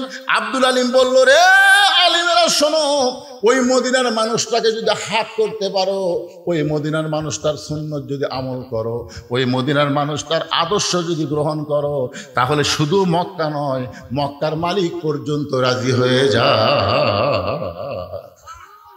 শুধু মক্কা নয় মক্কার মালিক পর্যন্ত রাজি হয়ে যায়। তাহলে আসল জায়গা কোনটা? মক্কা না মদিনা? সবাইকে বলা লাগবে কোনটা, আরো জোরে। আচ্ছা, আপনাকে যদি সরকার একটা টিকিট দেয়, বলতেছে 2টা টিকিট আছে, একটা মক্কা যাওয়ার টিকিট, যারা মক্কায় যাবি তারা মদিনায় যাওয়ার পারবি না, আর একটা টিকিট হলো যারা মদিনায় যাবি তারা মক্কা যাওয়া পারবি না। আপনারা কোন টিকিট কাটবেন? কেন কাটবেন? কারণ মক্কা কি আছে? কথা কয় না। আল্লাহর ঘর। যেই দিন মক্কা বিজয় হলো, সাহাবেরা বললেন ইয়া রাসূলুল্লাহ, মক্কা যখন বিজয় হলো আজকে আমরা কাবা ঘর তাওয়াফ করব। আল্লাহ রাসূল বলেন আমারও মন চাচ্ছে, চলো যাই। সমস্ত সাহাবী নিয়ে নবী মুআল্লিম হয়ে, শিক্ষক হয়ে সবার আগে আগে নবী যাচ্ছে, সাহাবেরা পিছনে পিছনে যাচ্ছে। রাসূল বললেন 7 পাকে 1 তাওয়াফ। কয় পাকে? কি হাজি সাহেব ঘুম ধরছে নাকি? 7 পাকে কয় তাওয়াফ? 1 তাওয়াফ। তো এখন 7 পাক না দিলে কিন্তু তাওয়াফ হবে না। তো আল্লাহ রাসূল 4 পাক দেওয়ার পরই ব্রেক করলেন। তো নবী যখন ব্রেক করলেন, সাহাবীরাও ব্রেক। সাহাবীরা বললেন ইয়া রাসূলুল্লাহ, ওমর ফারুক তো একটু সাহস বেশি, হুজুর 7 পাকে 1 তাওয়াফ দেওয়া, তা আপনি 4 পাকে থামলেন কেন? আল্লাহ রাসূল বললেন আমরা যে কাবাকে তাওয়াফ করতেছি সে কাবার ঘরের খবর কি? দরজা যখন আসে তাহলে খবর নেওয়ারও ব্যবস্থা আছে, ধরে করে আসে না, কথা কেন আসে না নাই? তো সাহাবীরা বললেন ঠিকই তো তাই। আল্লাহ রাসূল কাবা ঘরের দরজা খুলে দেখে 360টা মূর্তি। ওমর ফারুক বললেন এতদিন মদিনা থেকে এই কাবার দিকে মুখ করে নামাজ পড়ছি, যে কাবার মধ্যে 360টা মূর্তি। আল্লাহ রাসূল বলে ওমর তুমি কি বলতে চাও? ওমর বলতেছে আল্লাহর ঘরের মধ্যে এরা মূর্তি ঢুকালো কেমনে? রাসূল বললেন ওমর কাবার কোনো পাওয়ার নাই। মসজিদের ইমাম যদি এশার নামাজ পড়ে তালা না দিয়ে বাড়ি যায়, আর ফজর আযান দিবার আসে তাকে মাইক নাই, আপনার বলেন দোষ কার হবে? এ কথা কয় না কেন? দোষ কার হবে? ঘর কার? তো আল্লাহর ঘর, আল্লাহ সাইজ করবি, মুয়াজ্জিনের উপর দায়িত্ব দেয়। কাবার কোনো দাম নাই যদি কাবার আশেপাশে মুসলমান না থাকে, ধরে কারণ ঠিক কিনা? মসজিদের কোনো দাম থাকবে না যদি মসজিদে মুসল্লি না যায়। আমি আক্কেলপুর ওয়াজ করতে যাওয়ার সময় আসরের নামাজের সময় রাস্তার পাশে একটা মসজিদ, আসরের নামাজ পড়ার জন্য মসজিদে ঢুকলাম, গোটা মসজিদ টাইলস করা, সেই টাইলস 32x32, কিন্তু লোকদের দেখে ধুলে। আমি মুয়াজ্জিনকে বললাম কে রে ভাই ধুলে কেন? ঝাড় দাও না। তাই হুজুর আজান দেয়, আকামত দেয়, কেউ আসে না, তো খামাকা ঝাড় কি হবে?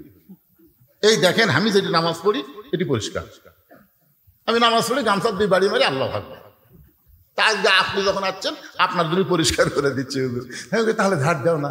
না হুজুর, শুধু জুম্মার দিন ঝাড় দিই, শুধু নামাজের দিন ঝাড় দিই। আমাদের এলাকার লোকেরা মনে করে জুম্মার দিন হলো নামাজের দিন।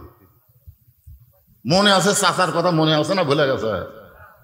সব মনে তোবা। আগামী সোমবার ভাস্তার বাড়ি চাচার দাওয়াত, একটা খেলা হবে। ধরে কোন কি হবে? একটা খেলা। শুধু জুম্মার নামাজ পড়ে, 5 ওয়াক্ত পড়ে না। একটু মনোযোগ দেন। হুসাইন মায়ের হাত ধরে টেনে টেনে নিয়ে আইছে আল্লাহর নবীর কাছে। আল্লাহর নবীর কাছে এসেছে। ফাতেমা জোরহাত করে বলতেছে, বাবা আমার কোনো দোষ নাই, আমি প্রথম দিন গেছি স্বামীর হুকুম নাই দেখে জামিলা দরজা খোলে নাই। আমি দ্বিতীয় দিন গেছি, এই হুসাইন সঙ্গে থাকার কারণে দরজা খোলে নাই। আমি আরো 10 দিন যাব কোন আমলের কারণে। আমার আগে আল্লাহ জামিলাকে জান্নাত দিবে, আমি জানবই জানবো, কিন্তু এই হুসাইন আমার সর্বনাশ করছে। হাত ধরে আপনার কাছে নিয়ে আইছে। সঙ্গে সঙ্গে হুসাইন দৌড়ে গিয়ে নানার হাত ধরে বলে, নানা তোমার কাছে আমার প্রশ্ন হলো, তোমার মা বড় না আমার মা বড়? তুমি সত্যি করে বলো না, না তোমার মা বড় না আমার মা বড়? নবীর চোখে পানি আসে, কান্দে আর বলে, হোসাইন রে, আমার মা আমিনা জান্নাত পাবে কি পাবে না তার কোনো গ্যারান্টি নাই, আর তোর মা ফাতেমাকে আল্লাহ জান্নাতি নারীদের নেত্রী বানাইছে। হোসাইন বলতেছে, যদি তুমি এটা জানতে তাহলে সাধারণ একটা কাঠুরার বইয়ের দরজায় আমার মাকে যাবার বলতা না। এটা যদি তুমি জানতে না, না আমার মাকে কাঠুরার বইয়ের দরজায় তুমি পাঠাইতা না। কোন আমলের কারণে? ওই কাঠুরার খারাপ বউ। নবী কি বলেছে? ফাতেমা তোরাকে জান্নাতে যাবে। আর হোসেন বলতেছে, ওই খারাপ বউ কোন আমলের কারণে আমার মায়ের আগে জান্নাতে যাবে, এটা না বলা পর্যন্ত আমি তোমার হাত ছাড়তেছি না। এই বলে হাত ইংা জোরে চাপা ধরছে, বুঝলেন? এমন জোরে ধরছে। নবী ডাক দেওয়ার, আলী রে। আলী দৌড়ে এসে বলে, লব্বাইকে রাসূলুল্লাহ। রাসূল বলে, আলী তোর বেটা হোসেন যে হারে আমার হাত চাপায় ধরছে। আলী বলতে, হোসেন নানার হাত ছেড়ে দাও, নানার হাত ছেড়ে দাও। তোমার নানা, তোমার নানা, তোমার নানা হলো বিশ্ব নবী, হাত ছেড়ে দাও। হোসেন বলতেছে, বাবা কি কি রকম করছে জানেন? আলী বলতেছে, কি করছে? বলে, আমার মাকে কাঠুরের বইয়ের দরজা পাঠিয়ে দিচ্ছে, আমার মায়ের আগে থেকে কাঠুরের বউ জান্নাতে যাবে। আলী বলতেছে, তাহলে জোরে হাত ধর। তো নবী বলতেছে, কেন জোরে হাত ধরবে কেন? বল, জোরেই তো ধরা লাগবে। কে আগে জান্নাতে যাবে, কে পরে জান্নাতে যাবে, এটা আপনি পুরুষ মানুষকে বলেন যে 1 নম্বর আবু বকর জান্নাত, 2 নম্বর উমর জান্নাত, 3 নম্বর ওসমান জান্নাত, 4 নম্বর আলী জান্নাত। একটা মরদ মানুষ মন খারাপ করবি না। মরদ মানুষের নিয়ত হলো জান্নাত পালি হলো। জোরে কোন কথা ঠিক কিনা? কিন্তু আপনি মেয়ে মানুষকে গোল করে গেছেন কেন? কারণ মেয়ে মানুষের মনের মধ্যে হিংসা কম না বেশি? কথা কর না কেন? আমি খেলে আমার বইয়ের হিংসা দেখার জন্য একদিন একটা বুদ্ধি করে বললাম, আমি যদি জান্নাতে যাই আল্লাহ আমাকে বেহেশতে হুর দিবি। আমার বউ বলতেছে, হুর কি গো? হুর হলো সুন্দরী। এই সুন্দরী চোখের কথা বলতেছে, হুরের চোখের সাইজ কেমন হবে, নাকের সাইজ কেমন হবে, এই দুটা বলতে বলতেই দেখি বালুস বগলের তলে নিয়ে ঘর থেকে বাইরে হয়ে যাচ্ছে। আমি বললাম, কোথায় যাচ্ছে? বলে, হুর নিয়ে থাকো, আমার কি দরকার, তুমি হুর নিয়ে থাকো। আমি সেই দিনে বুঝলাম এরকে কলজা ভরা খালি হিংসা। জোরে কোন কথা ঠিক কিনা? এরা বেহেশতের হুরকেও সতীন মনে করে। খবরদার কোনোদিন বইয়ের কাছে হুরের গল্প করেন না, আপনি কিন্তু ভাত পাবেন না। আমি সেই দিন থেকে তওবা করছি, আল্লাহ যতদিন আর বেঁচে থাকবো আমি আর হুরের ওয়াজই করব না। কারণ হুরের ওয়াজ করলে মেয়ে মানুষের মন খারাপ করে। আমরা স্বামীকে এত এত যত্ন করি, এত ভালোবাসি, আর এই স্বামী হুর পেয়ে যদি আমাকে ভুলে যায়। আমি আজকে বলতেছি, মা যদি আপনি জান্নাতি নারী হন তাহলে আপনাকে হুরদের নেত্রী বানায় দিবে। জোরে করে সুবহানাল্লাহ। কারণ আল্লাহ কোরআনে বলেছেন, লাকাদ খালাকনাল ইনসানা ফি আহসানি তাকওয়িম, মানুষকে আমি সর্বোত্তম আকৃতি দিয়ে সৃষ্টি করেছি। হুর কিন্তু মানুষ না, আপনার বউ হলো মানুষ। জোরে কোন কথা ঠিক কিনা? জান্নাতের মধ্যে যখন আপনার বউ যাবে তখন হুরের চাইতে কোটি কোটি গুণ সুন্দরী আল্লাহ বানায় দিবে। জোরে কোন সুবহানাল্লাহ। আচ্ছা, আপনারা মনে হয় বেজার হচ্ছেন, সুবহানাল্লাহটা পাওয়া যাবে না? লিল্লাহে তাকবীর। আল কোরআনের আলো, কোরআন হাদিস যেখানে দুনিয়ার মুসলমান। এটা এই জন্য দিলাম যে এখন 11:30 বাজতেছে, আপনাকে এই তকবীরের কারণে একটু ঘুমটুম ক্লান্তি দূর হবে। মানে তকবীর এত একটা পাওয়ারফুল জিনিস, বুঝলেন? গুজরাটে যে মোদি, বর্তমান যে ভারতে মোদি নাই, উনি কিন্তু গুজরাট প্রদেশের একসময় মুখ্যমন্ত্রী ছিল। ওই সময় মুসলমান গুজরাটের হিন্দুরা একটা দাঙ্গা লাগছিল, আপনাদের মনে আছে কিনা? যারা শিক্ষিত লোক তারা জানবে। হাজার হাজার মুসলমানকে এই মোদি কষায় মারছিল। তখন মুসলমান আন্দোলন শুরু করে দিল, মেরেই যখন ফেলে দিচ্ছে তাহলে আর বাড়ির থেকে লাভ নাই। সব মুসলমানেরা জীবন দেওয়ার জন্য রাস্তাতে সে তকবীর দেওয়া শুরু করলো, ইল্লাহি তাকবীর, আল্লাহু আকবার। একটা হিন্দু মেয়ের 3 দিন হলে বাচ্চা হচ্ছে না, খালি গড়ায় আর কান্দে, বাচ্চা হয় না। তখন বাপ মাও চিন্তা করতেছে, এক সিজার না করলে বাচ্চা হবে না। সিজার করার জন্য অ্যাম্বুলেন্স করে হাসপাতাল নিয়ে যাচ্ছে, এরই মধ্যে মুসলমানের মিছিল। একজন মুসলমান যেই কইছে লিল্লাহি তাকবীর, সমস্ত মুসলমান আল্লাহু আকবার যখন কইছে, ওই যে অ্যাম্বুলেন্সের মধ্যে হিন্দু মেয়ে ছিল, ওই এরকম ঝাঁকি দিছে, ওই তকবীরের ছোট এরকম ঝাঁকি দিছে, চেল্লত করে বাচ্চা বের হয়ে গেছে। বাপ মা কয়, ক্যারি 3 দিন হলে ভগবান ভগবান করে কান্দি, বাচ্চা হয় না, আর মুসলমানের তকবীরে বাচ্চা বের হলো, তাহলে তো আমাদের ভগবানের কোনো দাম নাই। অ্যাম্বুলেন্স ঘুরে বাড়ি ফিরে গেছে। 2 মাস পর সাংবাদিক সম্মেলন করে গোটা পরিবারের সমস্ত হিন্দু ভগবানকে কবর দিয়া আল্লাহকে বিশ্বাস করেছে। জোরে বলুন সুবহানাল্লাহ। শুধুমাত্র এই তাকবীরের কারণে, খালি তাকবীর। আপনারা বলেন তাকবীরের দাম আছে না নাই? তাকবীর দিলে সবচাইতে খুশি হয় কে? আরো জোরে। আর সবচাইতে বেজার হয় কে? শয়তান। আপনি সুবহানাল্লাহ সুবহানাল্লাহ বলেন, শয়তান আপনার কাছে থাকবে। আলহামদুলিল্লাহ আলহামদুলিল্লাহ পড়েন, শয়তান কাছে থাকবে। কিন্তু যেই আল্লাহু আকবার বলবেন, যত জোরে বলবেন ওই তত জোরে দৌড় মারবে। আল্লাহ রাসূল বলেছেন, জোরে তাকবীর দিলে শয়তান এত জোরে দৌড় দিবি, আর পিছন দিকটা বাতাস বের হয়ে যাবে। জোরে কারণ কি বের হয়ে? বাতাস, বাতাস।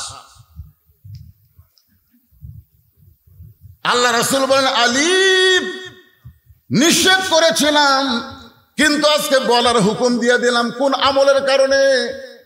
ওই কাঠুরেরও জামিলা ফাতেমার আগে জান্নাতে যাবে, এইটা আমি তোমাকে নিষেধ করেছিলাম, আজকে বলার হুকুম দিয়ে দিলাম। আলী বলতেছে, হুজুর আপনি কিন্তু নিষেধ করেছিলেন। রাসূল বলতেছে, আনা মাদিনাতুল ইলমে ওয়া আলিউ বাবুহা, আমি হচ্ছে এলেমের শহর আর তুমি হচ্ছে তার দরওয়াজা। এবার হযরত আলী বলতেছে, ফাতেমা কোন আমলের কারণে জামিলা তোমার আগে জান্নাতে যাবে, তুমি কি শুনবার চাও?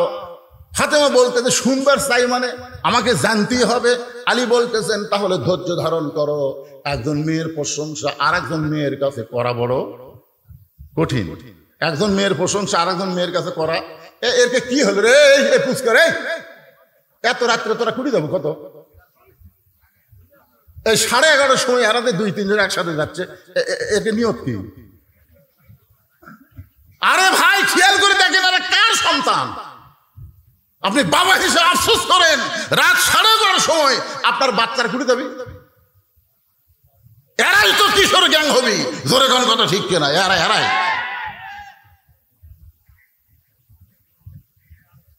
যুবকেরা খালি মনোযোগ তো শোনো। সোমবার দিন চাষা যাবি ভাইস্তার বাড়ি দাওয়াত খাবা, শুক্রবারের ফজিলত কি আজকেই বুঝা যাবে। আমার মা বোনদের জন্য বলতেছি, আমার মায়েরা ভালো হওয়ার দরকার আছে না নাই? জোরে কোন আছে না নাই?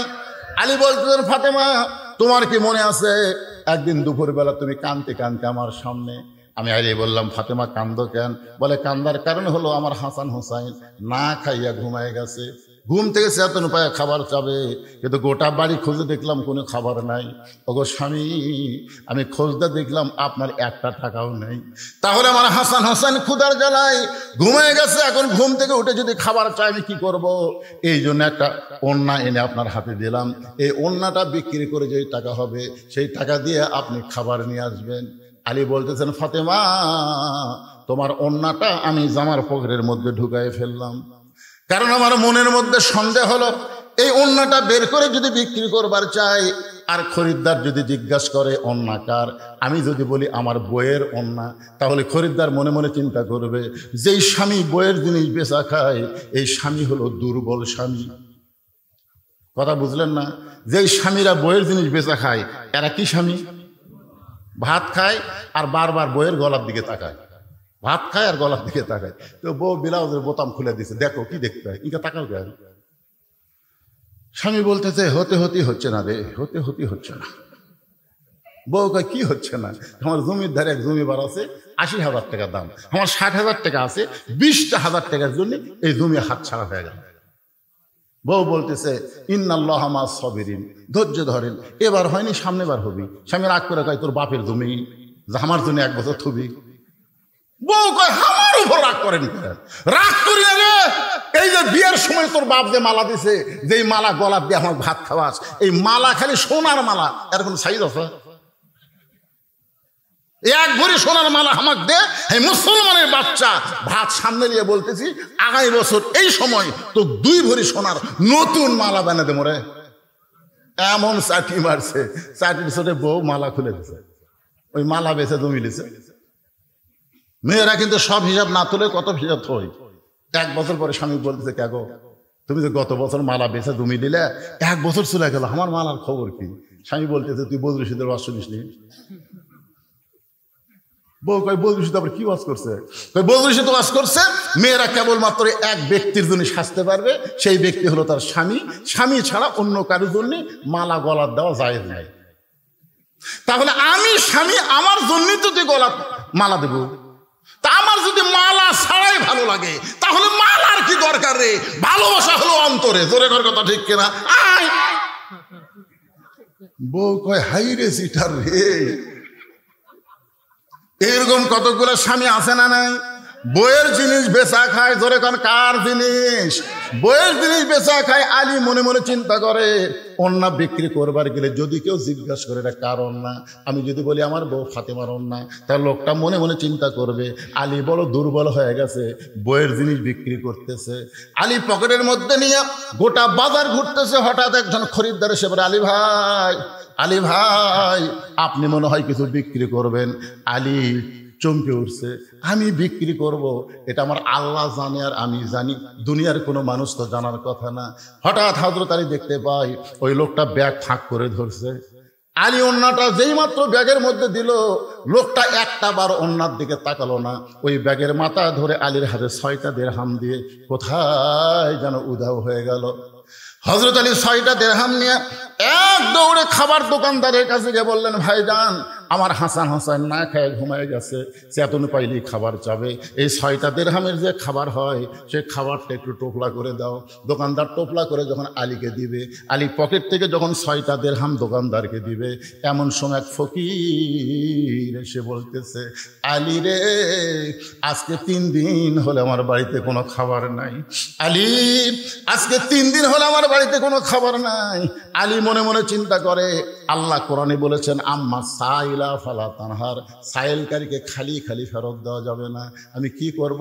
আমার 1টা দিরহাম ফকিরকে দান করব আর 5টা দিরহাম নিয়ে হাসান হোসেনের খাবার নিয়ে যাব। এই মনে করে ফকিরকে যখন 1টা দিরহাম দান করতে চাই, এমন সময় আল্লাহর কোরআন বলতেছে ওমা তুনফিকু মিন শাইইন ফি সাবিলিল্লাহি ওয়াফা ইলাইকুম ওয়া আনতুম লা তুজলামুন।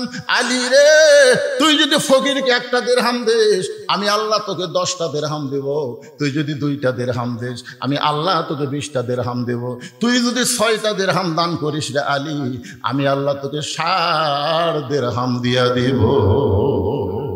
জোরে সোরে বলেন সুবহানাল্লাহ। হযরত আলী 6টা দিরহাম ফকিরকে দান করে দেয়। এখন দোকানদার বলতেছে আলী ভাই এই যে খাবার টোপলা করলাম, টোপলার খবর কি? আপনি 6টা দিরহাম তো দিয়া দিলেন, এখন টোপলা কি করব? আলী বলতেছে 1 টোপলা দিয়ে আমার হবে না, তুই 2 বস্তা খাবার প্যাকেট কর। আল্লাহর কোরআনকে বিশ্বাস করে হযরত আলী বাজারের মধ্যে ঘুরতেছে। এমন সময় এক ব্যক্তি উট নিয়ে বাজার দিকে আসতেছে। আলীরে সালাম দিয়ে বলে আলী ভাই উটটাকে আপনি কিনবেন? আলী বলতেছে 1 পয়সা পকেটে নাই, উটটা কেমনে নিব? উটওয়ালা বলতেছে 100 দিরহাম বাকিতে উটটা কিনবেন, বিক্রি করে আমাকে টাকা দিবেন, এটাও কি আপনি পারবেন না? আলী বলতেছে আমার আমার জীবনে এমন ভাগ্য কোনোদিন হয় নাই। 100 দিরহামে বাকিটা উটটা কিনে যেই মাত্র উট বিক্রি করার বাজারে গেলাম, চারিদিক থেকে মানুষ আমাকে ঘিরে ধরে বলতে, আলী ভাই আপনি হলেন শিক্ষামন্ত্রী। জোরে কান সুবহানাল্লাহ। আল্লাহর নবী যখন মদিনার রাষ্ট্রপতি ছিলেন, ওই সময় আলীকে আল্লাহর নবী শিক্ষামন্ত্রীর দায়িত্ব দিয়েছিলেন। ধর্মমন্ত্রী হলেন আবু বকর, আইন মন্ত্রী হলেন হযরত ওমর, অর্থমন্ত্রী হলো ওসমান গনি, আর শিক্ষামন্ত্রী হলেন হযরত আলী। সুবহানাল্লাহ কোন, জোরে কোন ভারে। আচ্ছা, বাংলাদেশে আলীর মতন শিক্ষামন্ত্রী যদি থাকতো, তাহলে ফরকানিয়া মাদ্রাসার জন্য ভিক্ষা করা লাগতো, চায়ে চিন্তা করা লাগতো, প্রাইমারির জন্য ভিক্ষা করা লাগতো, একদম বাকদম ঘরম সাথে ঢাকঢোল ঝাঁদর বাজে এই মিথ্যা শিক্ষার জন্য একটা পয়সাও খরচ করা যাবে না। জালিকাল কিতাবুল লা রাইবা ফিহি হুদাল লিল মুত্তাকিন, যেখানে আল্লাহর কোরআনে শিক্ষা হয় সেই শিক্ষার জন্য সরকারের বাজেট হবে। জোরে করে কথা ঠিক কিনা? কথা বলা। কিন্তু যে কয়টা শিক্ষামন্ত্রী আমরা পাচ্ছি সব শালায় নাস্তিক। রাসূল বলেছেন, খায়রুকুম মান তাআল্লামাল কুরআন ওয়া আল্লামা। একেবারে ছেলেপেলেরা, তোরা যে রাস্তা ঘুরিস, তোর কি ঘোরনি ব্যারাম হসা? এই দেখেন দেখেন দেখেন, ছোটবেলা একটা গান শুনছিলাম, চাবি মাইরা দিছে সাইরা, চাবি মাইরা দিছে সাইরা, জনম ভরা ঘুরিতাছে। এমন শয়তানি লোক চাবি মারছে ভাই, ওরা খালি মেলা ঘুরতেছে, এই দাঁত যা যায় বসে না। কেরে সোমবার দিন চাচা ভাইস্তার বাড়ির যাবি, তারপরে তোরা বসিস না কেরে? দেখছো দুইজন খাটায় দাঁতের লাল চাই, তা বসে না।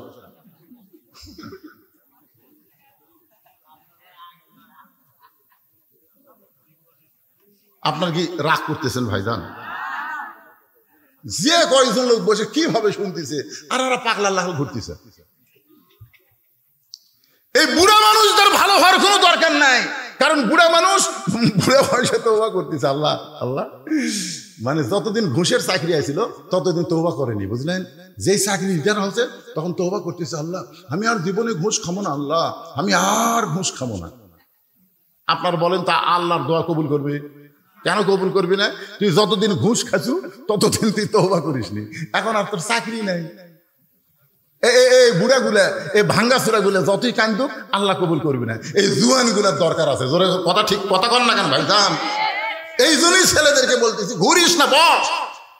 তোর কে জন্য ভাস্তার বাড়ির চাষা যাবি, আর তোরা বসিস না। যে কয়টা মেলা মূলে তাদের সবাই চলে আসো।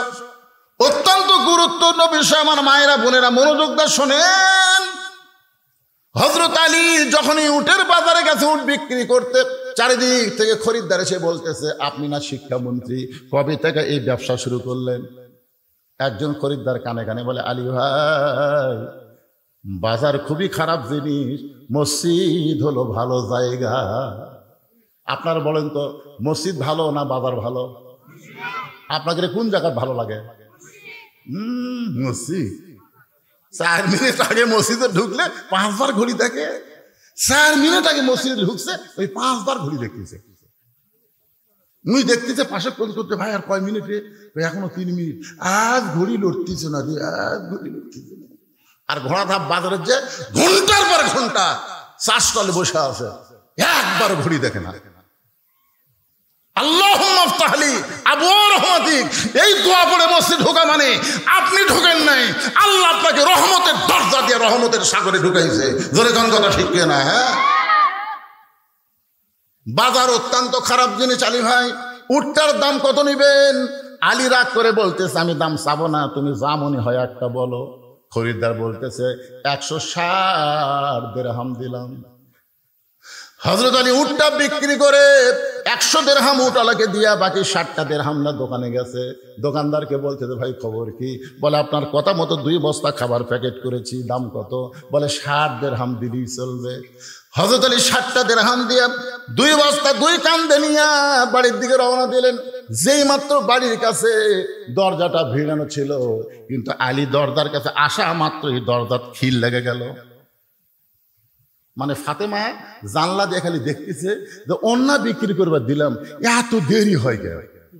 কিছুক্ষণের মধ্যে তো হাসান হোসেন চেতন পাবি, আর চেতন পাই তো খাওয়ার জন্য কানবি। আমার স্বামীকে হাঁটুর যায়, কি হলো রে?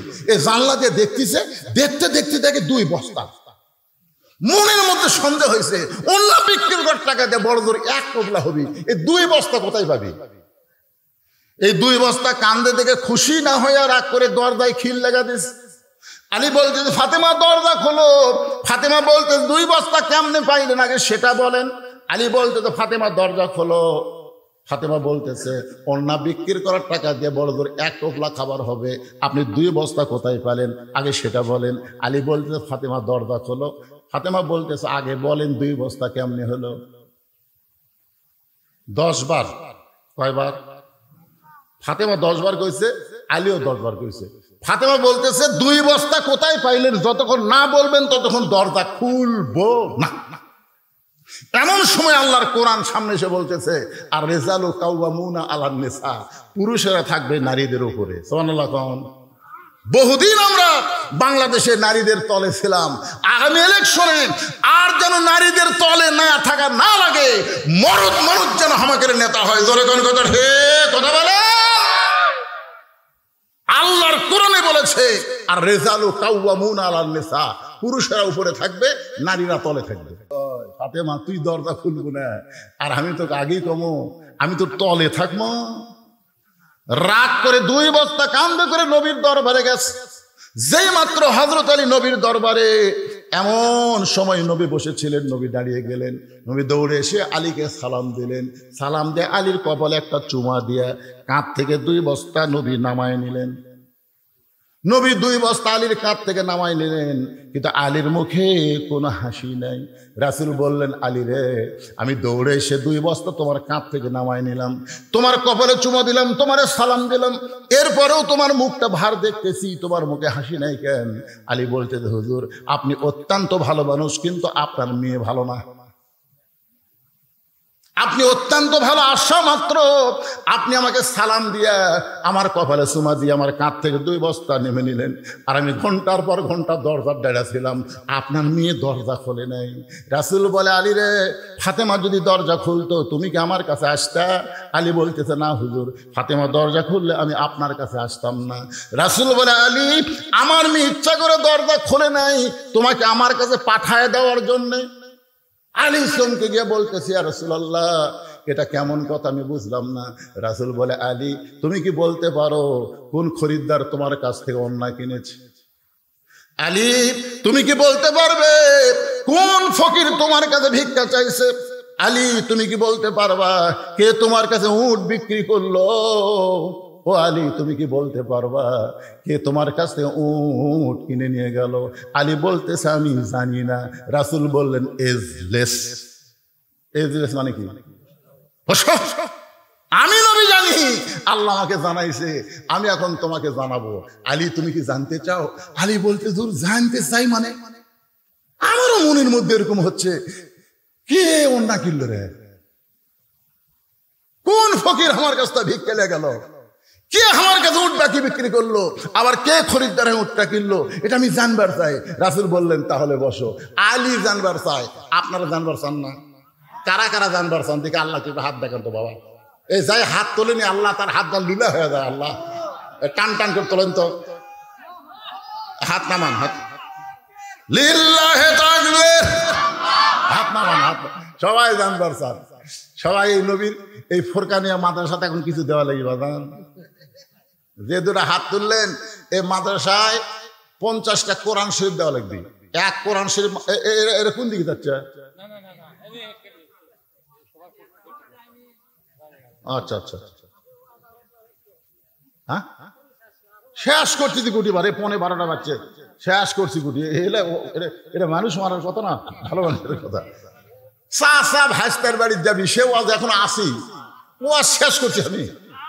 এটা একটা মৌকা বুঝা যে এ আলী জানার জন্য বসে গেছে, আপনারাও জানবেন।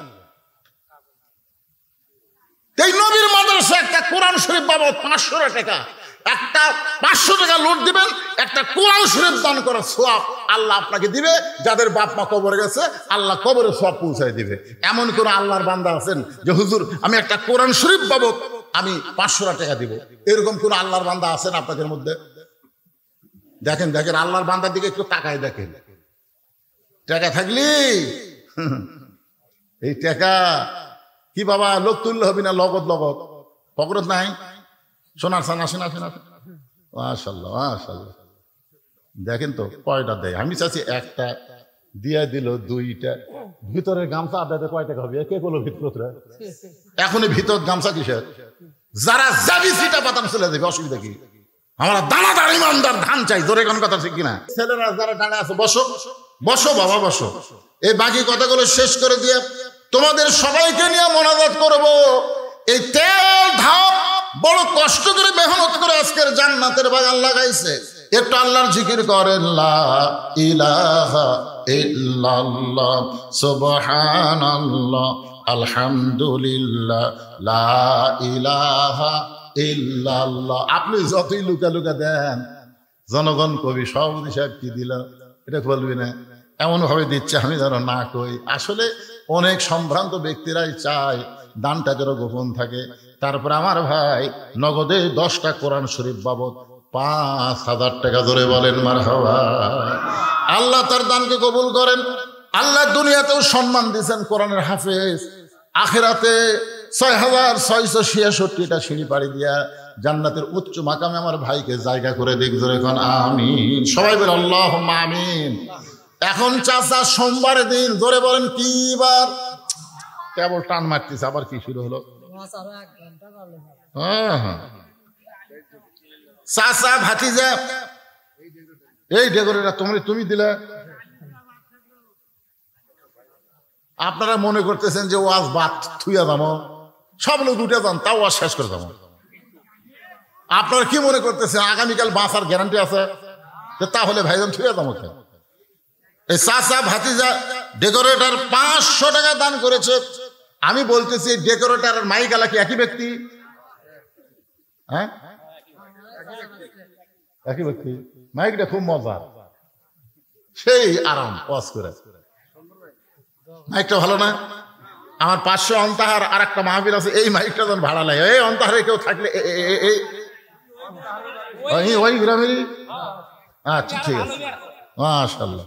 না ওয়াজ করে সেই মজা পাওয়া যাচ্ছে, আনন্দ পাওয়া যাচ্ছে, কথা বলতে কোনো কষ্ট লাগতেছে না।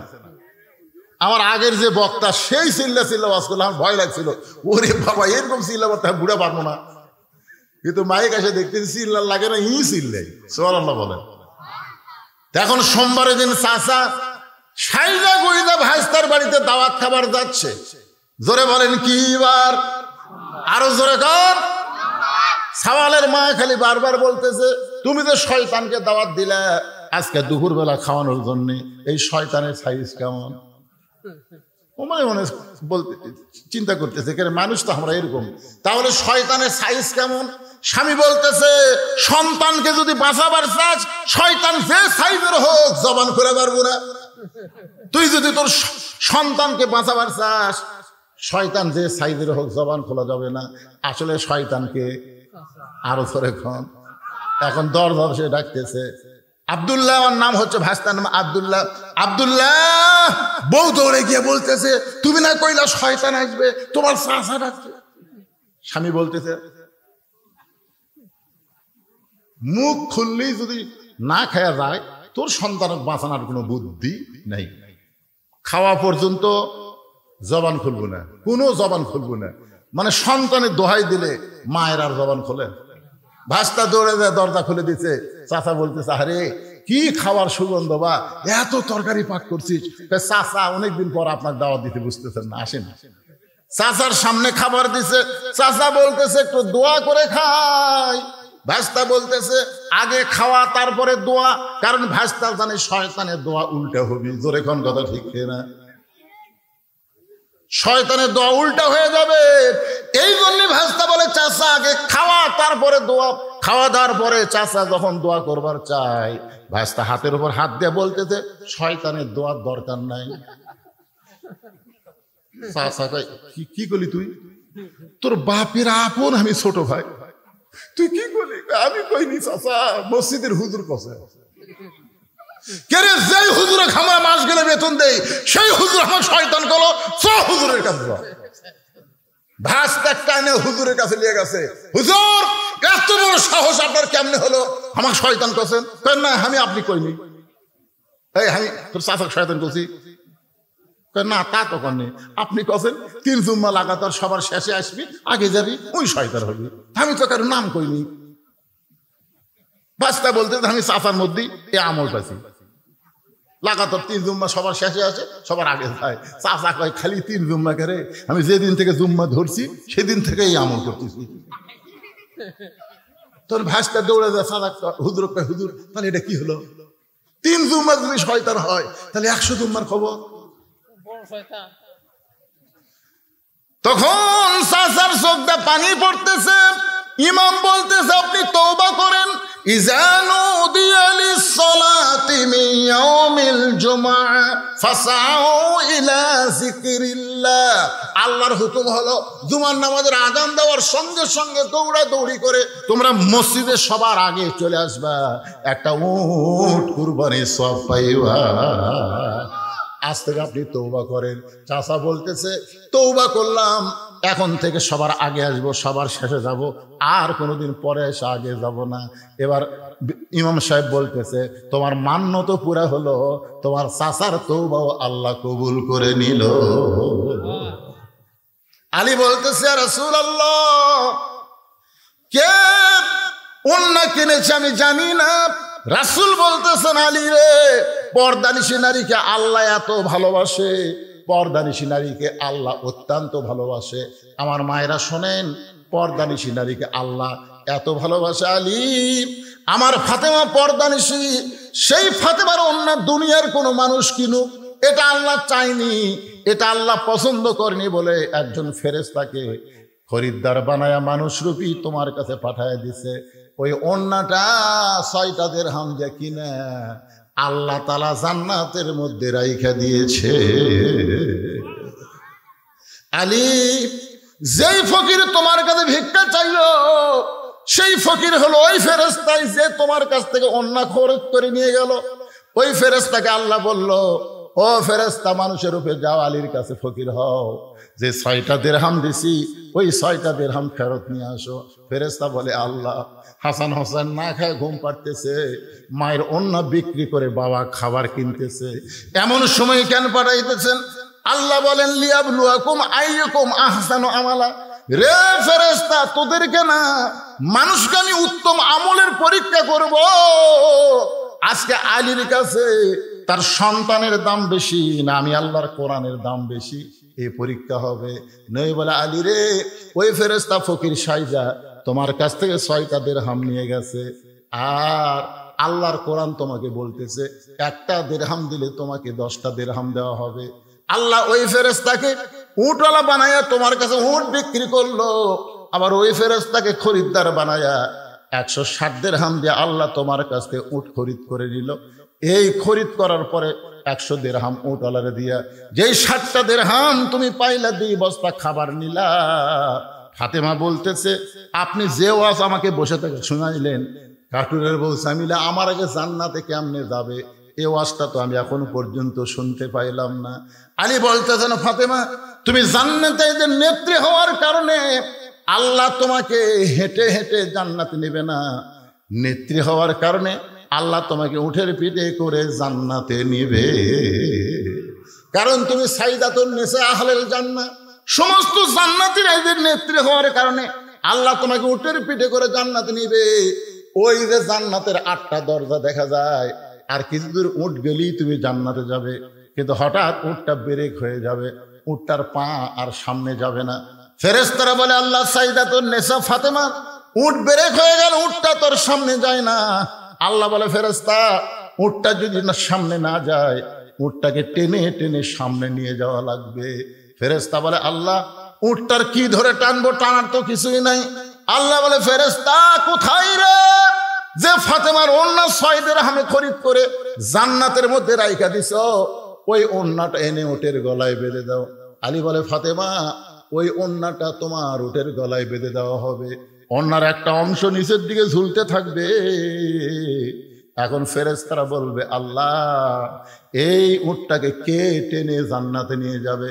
আল্লাহ ডাকতে বলবে, রে কাঠুরের বউ জামিলা, তুমি কোথায়?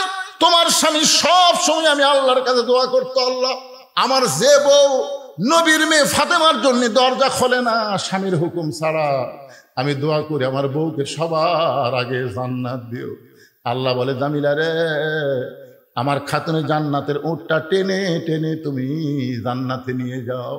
তুমি ফাতেমা মনে করবা জামিলা আমাকে টেনে টেনে জান্নাতে নিয়ে যাচ্ছে, জামিলা আমার কর্মচারী হয়ে আমাকে টেনে টেনে উটটাকে জান্নাতে নিয়ে যাচ্ছে।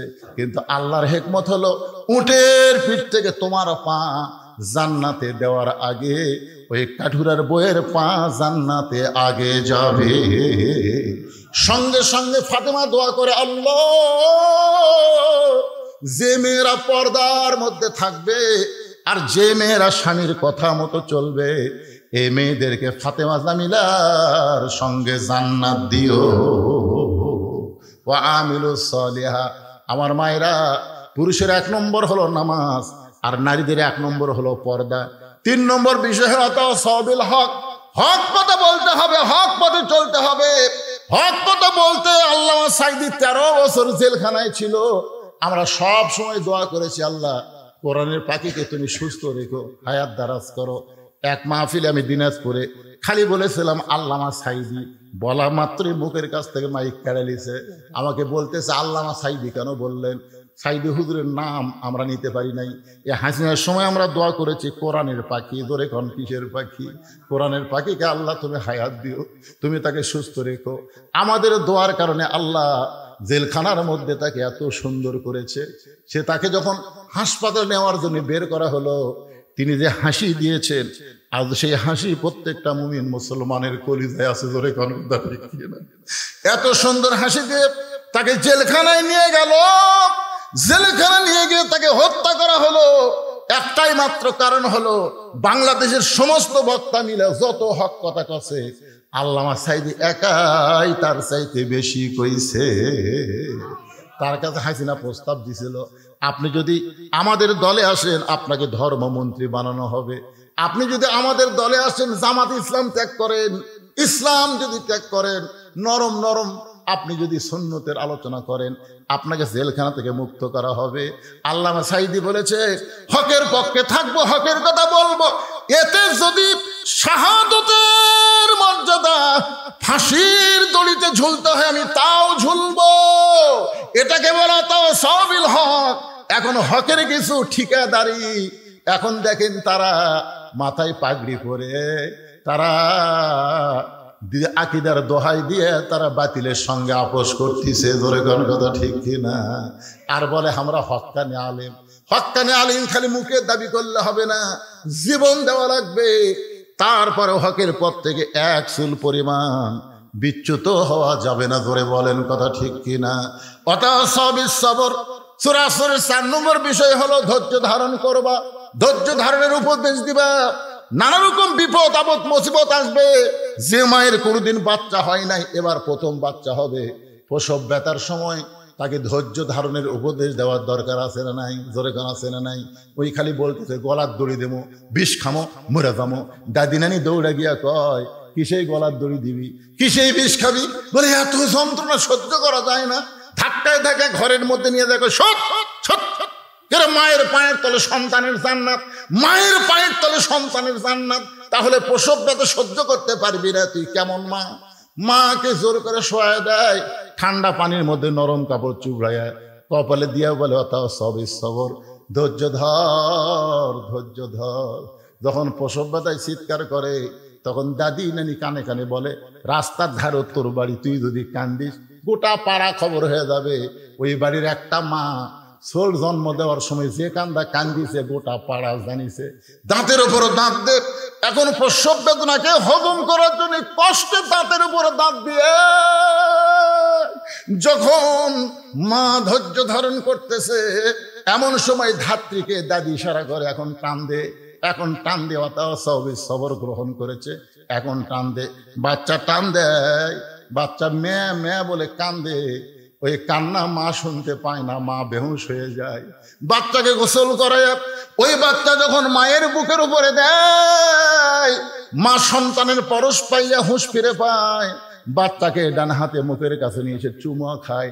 দাদি নানি তিরস্কার করে বলে, এরই জন্যই গলার দড়ি দিবার চাইলি, এরই জন্যই তুই বিষ খাবার চাইলি, এরই জন্যই তুই আত্মহত্যা করবার চাইলি, এর লাত্তি দিয়ে ফেলে দে, এরে চুমু খাস কেন? মা বলে, দাদি গো, কষ্টের পরে এত শান্তি এটা কোনোদিন আমি বুঝতে পারি নাই। আসলে বাংলার মুসলমান 15 বছর 16 বছর হাসিনার কষ্টের মধ্যে ছিল। ধরে কোন কথা ঠিক কিনা? কষ্টের পরে আমরা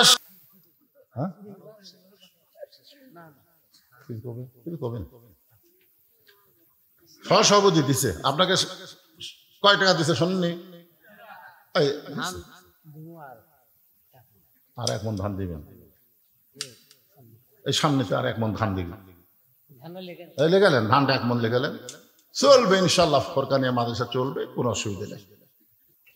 আস্তাগফিরুল্লাহ পড়েন, আস্তাগফিরুল্লাহ রাব্বি মিন কুল্লি জামবি ওয়া তুবু ইলাইহি লা হাওলা ওয়ালা কুওয়াতা ইল্লা বিল্লাহিল আলিয়্যিল আযীম। আল্লাহুম্মা আমিন। আল্লাহুম্মা আনতাস সালাম ওয়া মিনকাস সালাম, তাবারাকতা ইয়া যাল জালালি ওয়াল ইকরাম। আল্লাহ, তোমার তেল ধাপ ফরকানিয়া মাদ্রাসাকে উপলক্ষ করে আজকের এই মাহফিল, তোমার পাগল বান্দা বান্দিরা আরামের বাড়িতে ফ্যানের বাতাস বাদ দিয়া এই গরমের মধ্যে দীর্ঘ সময় পর্যন্ত বসে বসে কোরআন হাদিসে আলোচনা শোনার শেষ আমি গুনাহগারের সঙ্গে রহমতের দরজায় ফকির হয়ে দোকানা হাত তুলেছি। আল্লাহ, মেহেরবানি করে আজকের মাহফিল আমাদের সকলের হেদায়েতের জন্য, নাজাতের জন্য, জান্নাতের জন্য কবুল করো। এই মাহফিলের শুরু থেকে শেষ পর্যন্ত যত আলোচনা হয়েছে, এর মধ্যে যদি ত্রুটি হয়, ভুল হয়, মাফ করে দিও। এর জাহাদিয়া মঞ্জুর করো সোনার মদিনায়, নবী পাকের রওজা মুবারকে আল্লাহ কবুল করে নিও। तमाम আম্বিয়াই কেরাম, আসহাবে কেরাম, তাবিনী কেরাম, তাবা তাবিনী কেরাম, तमाम পৃথিবীর মাটির নিচে যত মুমিন মুমিনা আছে আল্লাহ সকলে আরওয়াফে হাদিয়া কবুল করো। আল্লাহ, আমরা যারা হাত তুলেছি, আমাদের জনম দুঃখনী মা বাবা যাদের কবরে চলে গেছে, আল্লাহ মেহেরবানি করে মা বাবার কবরকে জান্নাতের টুকরা বানায় দাও। আল্লাহ, তোমার এই কোরআনের মাহফিলে নগদে বাকিতে আজকে যারা দান করেছে, আগেও যারা দান করেছে, সব দানগুলোকে জান্নাতের বিনিময় হিসাবে কবুল করে নাও। আমার পর্দানিশী মা বোনদের আবেদা সালেহা পর্দানিশী কবুল করে, মা ফাতেমা জামিলার সঙ্গে তাদেরকে জান্নাতি কবুল করে নিও। আয় আল্লাহ, আমি অসুস্থ, আমার মতো অসুস্থ যারা হাত তুলেছে, আল্লাহ সবাইকে সুস্থতার নিয়ামত দান করে দাও। কে কোন নিয়তে হাত তুলে আল্লাহ সকলের নেক নিয়ত নেক আশায় কবুল করো। আজকের মাহফিলের সম্মানিত সভাপতিকে আল্লাহ তুমি কবুল করো, সহসভাপতি কবুল করো। আজকের মাহফিলের প্রধান অতিথি বরণ অতিথিদের কবুল করো, সম্মানিত অতিথিদের আল্লাহ তুমি কবুল করো। কষ্ট করে মেহনত করে যে তেল ধাপের বাবাজিরা আজকের জান্নাতের বাগান লাগাইছে, আল্লাহ তাদের সকলকে 5 ওয়াক্ত নামাজি হিসাবে কবুল করে নাও। মুরব্বীদের কবুল করো, যুবকদের কবুল করো, কচি কাঁচাদের কবুল করো, মা বোনদের কবুল করো। গোটা বিশ্বের মুসলমানকে আল্লাহ তুমি কবুল করো। ফিলিস্তিন গাজার মুসলমানকে আল্লাহ তুমি হেফাজত করো। যেখানে মুসলমান বিপদে আছে, মুসলমানদের প্রতি খাস রহমত নাজিল করো। যেদিন আমাদের মৃত্যু হবে, দিনটা যেন জুমার দিন হয়, মাসটা যেন রমজান মাস হয়। ইমানের সাথে, ইজ্জতের সাথে এই দুনিয়া থেকে বিদায় নেওয়ার কালে আমাদের সকলের জবানে জারি করে দিও, লা ইলাহা ইল্লাল্লাহু মুহাম্মাদুর রাসূলুল্লাহ সাল্লাল্লাহু আলাইহি সাল্লাম। আসসালামু আলাইকুম ওয়া রাহমাতুল্লাহি ওয়া বারাকাতুহু।